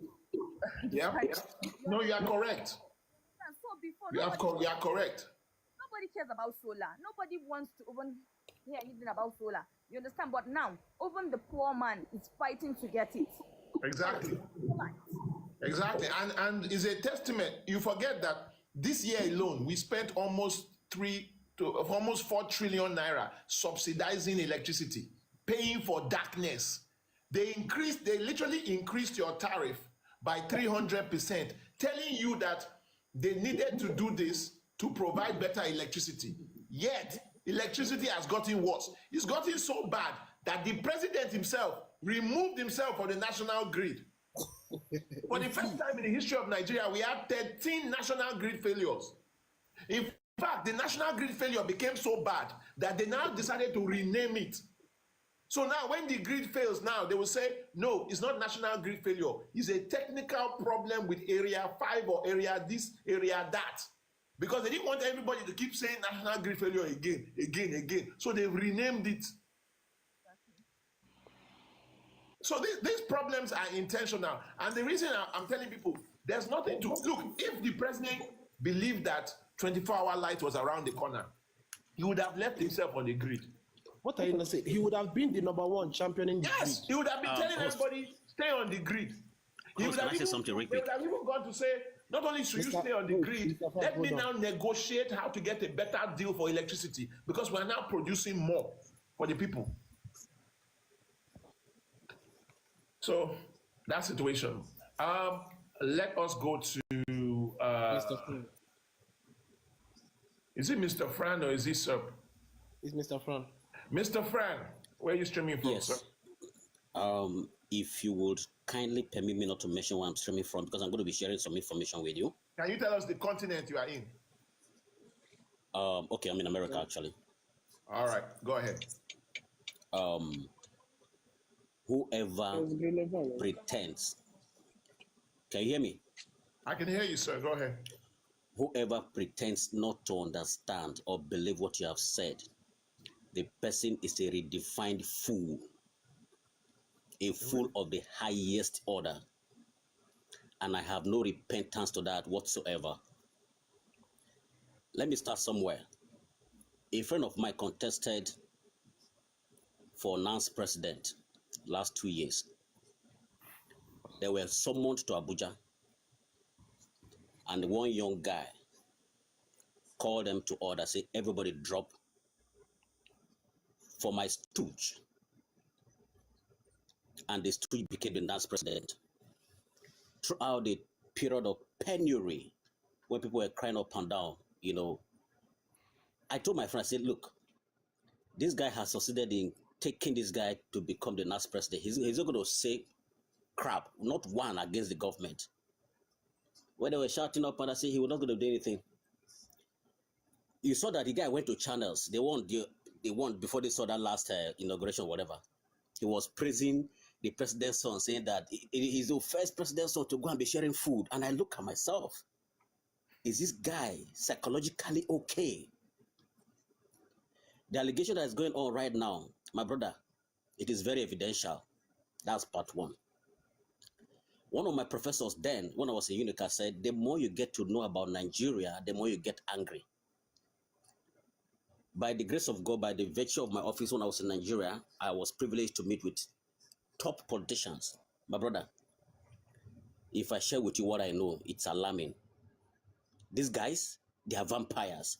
But like you rightly said, if you have ever read this book, The Prince, call it a Divide and Rule by Niccolo Machiavelli. That's the method they have used to keep us where we are. There was something you said that was very jammy. You said, he that feeds you will control you. That's exactly what they are doing. So they have divided us, the youth, use one to fight the other. So our strength are being weakened. Look, here in America, when a system is strong, people will hardly be able to manipulate it. When the people are kept under hunger and penury, it is easy to control them. That's what is happening in our country. The monies they have borrowed, bro, let me say this here. Eh? There was a particular man that worked in one of the treasuries in Abuja. One day he had me to his office. Something happened that led to him holding my hand to his office, and we were having a conversation. He said, "Don't worry, that thing that happened is just a little thing. It's not just a car. I have a staff strength of 45 people, and the salary for 20 years has been given to my wife some years ago." That was not even the problem. You know what he told me? That it was a 25% kickback he got from one contract they approved for somebody that gave him that money. 45 staff, salary for 20 years, got him from a contract that was awarded. My brother, do you know what that means? It is painfully sad that somebody will come here and be defending the government. You need some psychotic evaluation. If I was close to you, I would squeeze the liquid out of your system. It is sad. They have manipulated us so much that we don't even have the brains of our own anymore. How can somebody come here and be saying that GTB don't have any fault? My brother, before I left the country, 37,000 naira was defrauded of me. I had no time to challenge it. I have made all the costs, nothing to be refunded. 37,000 naira, GT Bank, 3rd Avenue, Aguaripa. Where are we headed to in this country? Where? What are we saying? They have bought all the properties in Abuja. Go today, Intercontinental, they call it Continental Hotel, former in Zone 4. Who bought it? Go and ask. And massive went to themselves at the expense of a poor man. Look, if I was privileged to meet one of the presidential aspirants before I traveled at 2023. I had a conversation with him and his wife. I showed him some few video footages that I had in Abuja. If you go to whoever here that is in Abuja, 1st Avenue corner shop. Go to 3rd Avenue corner shop, 2nd Avenue corner shop. Go on Thursdays and Fridays, Saturdays, and see how children are eating from gutter. Nigerian children, they'll go and stand to wait for the remnants they are eating from the fish. Once they throw into the dustbin, they'll go and pick it and eat as food. And we come here, we say it's all okay. It is terrible. My brother, it is worse than we are thinking. It is worse than that. It's deeper. Look at somebody saying that he over $2 billion NNPC. And guess what? They will just water it down. That will be the end of it.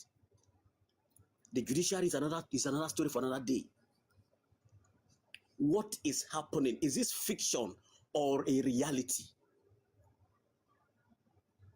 And people will tell you, no, it doesn't. My brother, even those of us in diaspora is affecting us more because we work so hard. The stipend we send home is not even fetching anything. Because somebody, my brother, let me summarize here. Until we start to learn to build public wealth, we are headed nowhere. What's public wealth?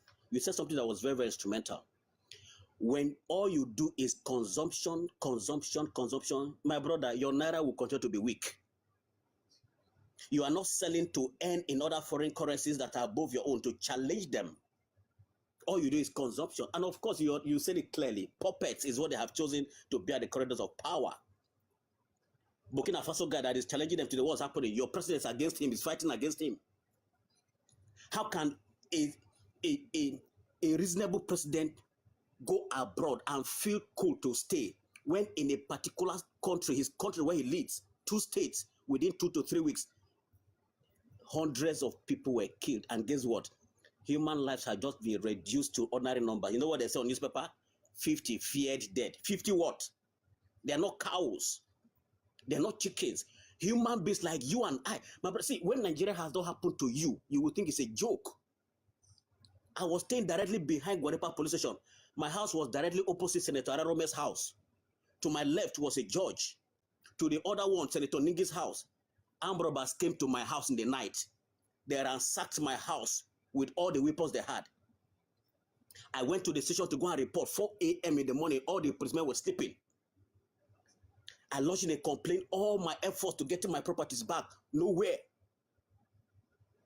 and somebody will come and be defending the government.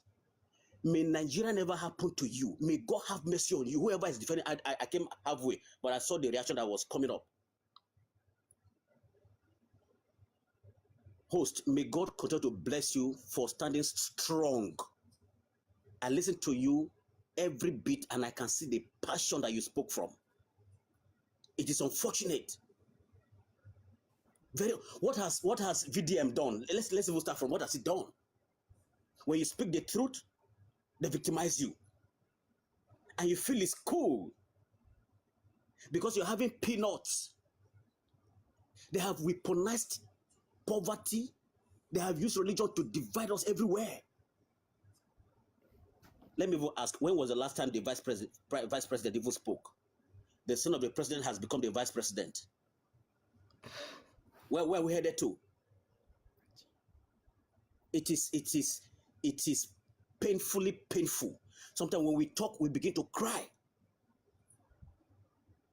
I will leave it there for now. Thank you, my brother, for giving me the opportunity. Thank you.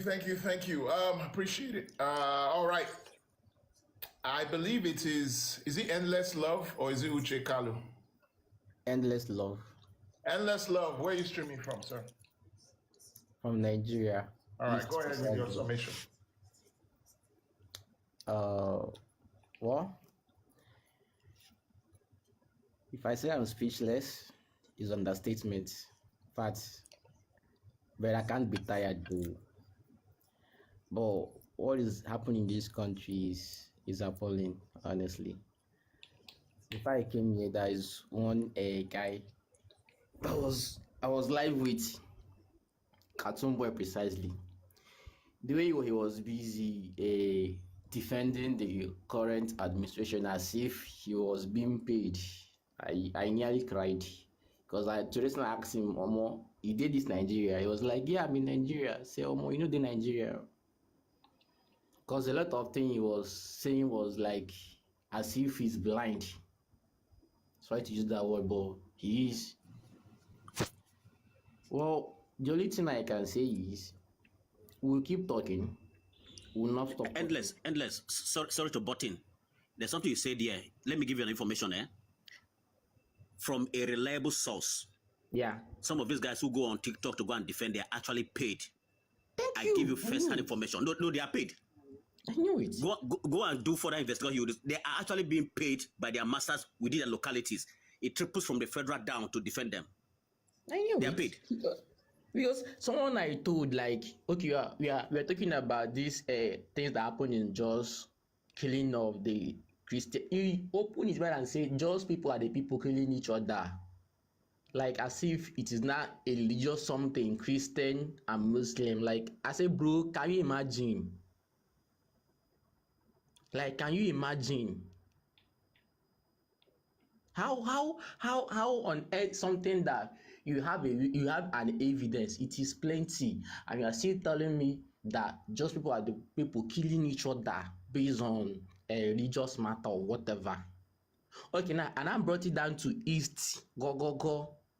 The only thing they know they will be talking about is East people. They are doing sit at home. I was like, wetin concern sit at home? Concern Fulani people killing people in their farm.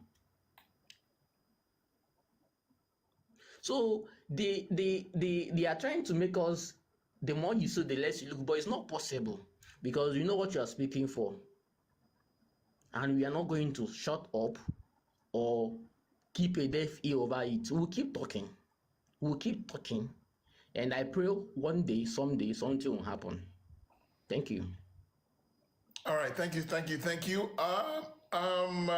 Who Lagos boy, have you spoken? Okay. Yeah, Look. Yeah, hello. Sorry, Tai. Uche Kalu, where are you streaming from? Yeah, Mr. Tai, thank you very much for having me. How far you gonna let me speak, man? Well, let Uche Kalu go and then you will go.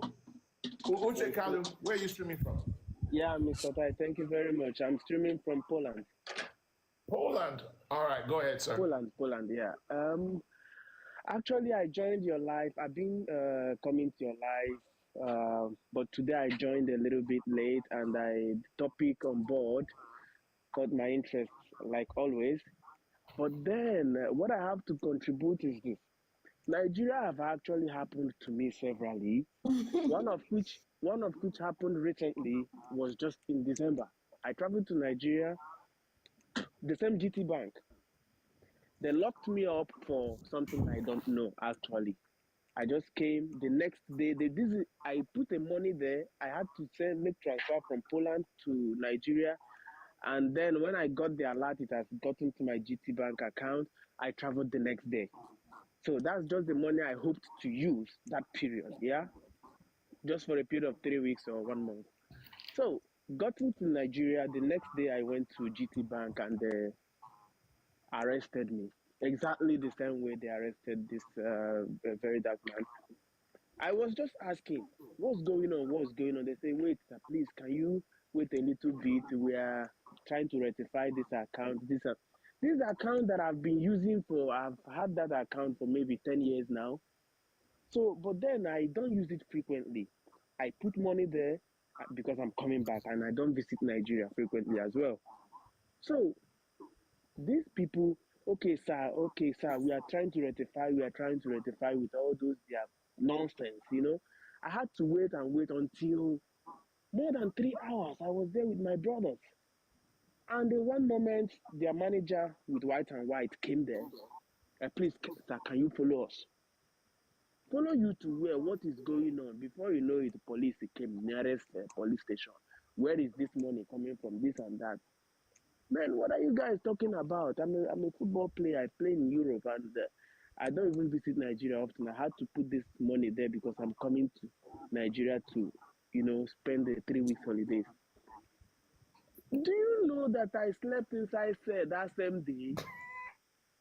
My people, do you people know that I was stuck naked? Are you serious? Oh my God. God. These people start. I was report. I said, what statement do I have to write? I said, it's my money. They started doing this their nonsense protocols and all that. I said, what is going on? Before you know it, I said to my brother, go and try and get me a lawyer before these people will put any allegation on me. But long story short is this. It happened to me that I was there from around 1 p.m. They took me to the station until evening. I was still thinking I'll be in the counter where I was sitting down waiting for further explanation. They said, okay, sir, for now you have to stay with us till tomorrow morning. We want to rectify something.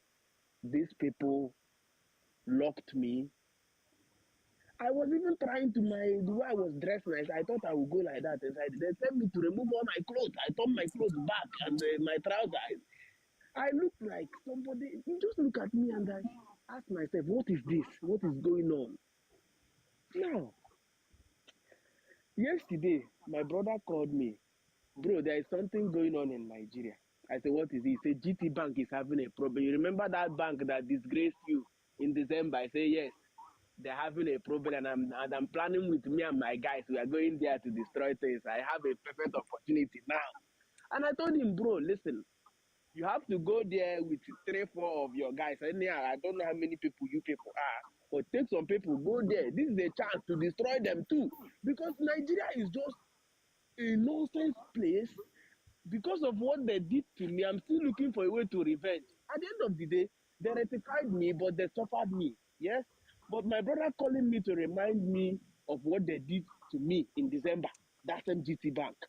And me reading online all these things that have been going on, VDM. The thing is boiling me. I wish I was around. I will have my own group too. We'll go there.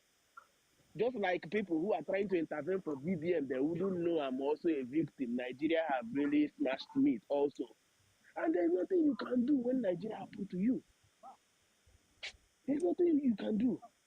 So at the end of the day, I believe Nigeria, everybody abroad, we would like to relocate back to our country, but who are we relocating to? To which kind of justice are we relocating to? And, it's crazy. We have plans.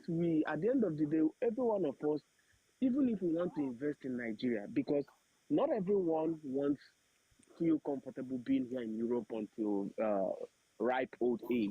No, most of us we want to go back home and establish there, but the fear of injustice in Nigeria is the only thing withholding such plans. So I think the only thing I have to contribute is that Nigeria is is not ready to move forward as a nation. We are ready. Whether the problem is because I don't think it's because of our numbers, because China, of course, we are not up to the size of China. I lived in Brazil some years back. I played there also, so I saw how I had to actually study their system of government.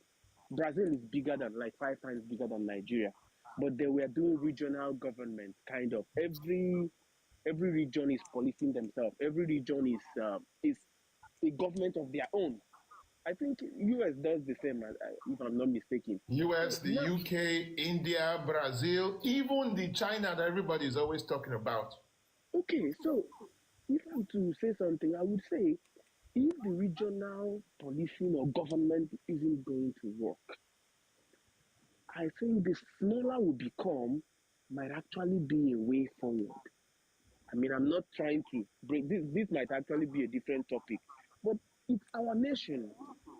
If there happens to be a war today, Nigeria and maybe another country, and all of us, for those of us for the people who don't have a passport, citizenship, wherever they are, and you are all told to leave, we're all going back to fight a war. So it's still our nation.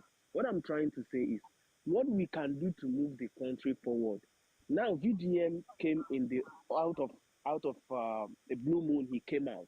That young man, I mean, he is the only light in Nigeria as it stands now.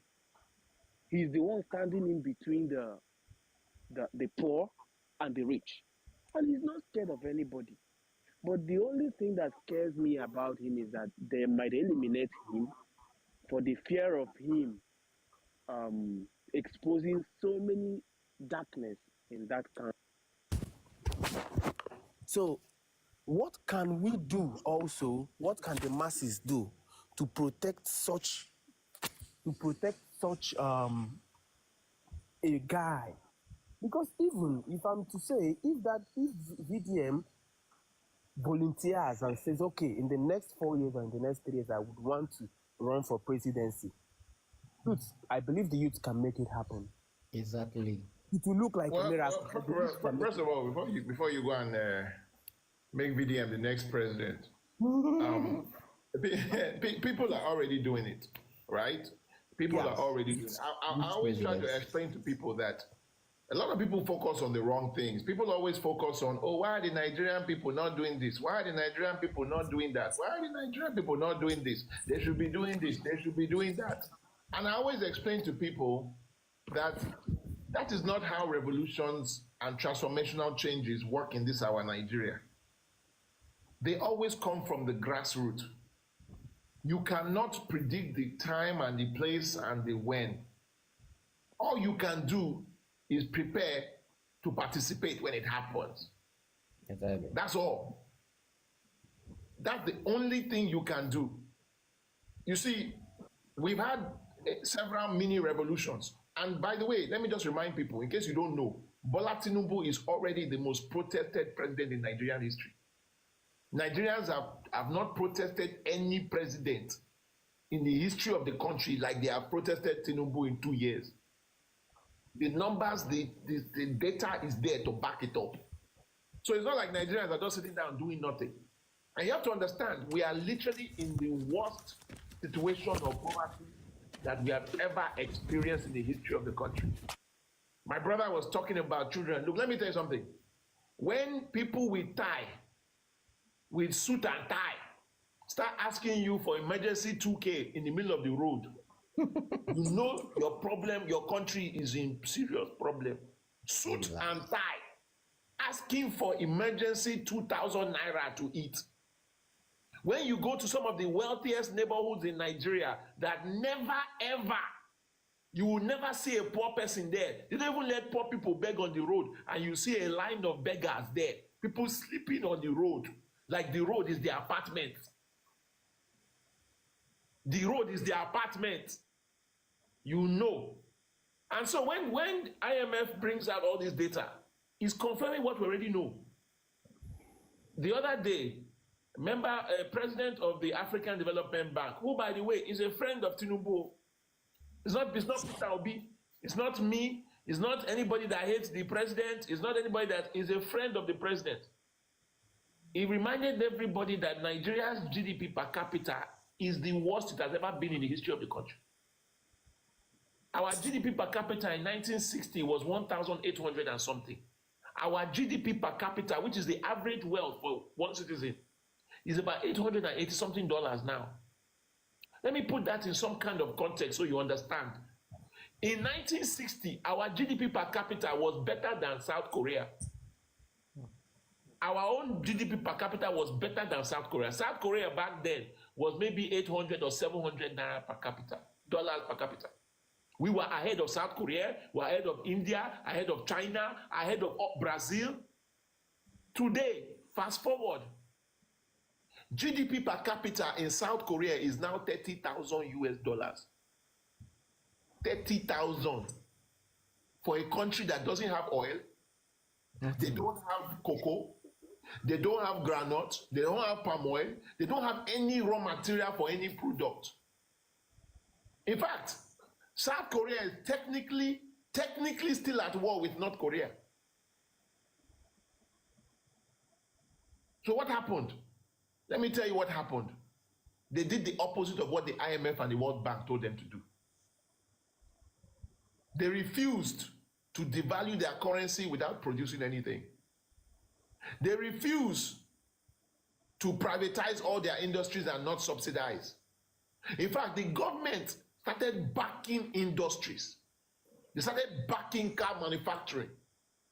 Their cars were so good, they were importing their cars to America, exporting their cars to America. In fact, at some point, America had to restrict their cars coming in because their cars were doing better than American cars in America. One of the first cars that my parents bought when I was young was a car called a Daewoo Racer. Daewoo Racer. One of the main manufacturing plants for that car was in South Korea. They were shipping cars all over the world, backed by the government.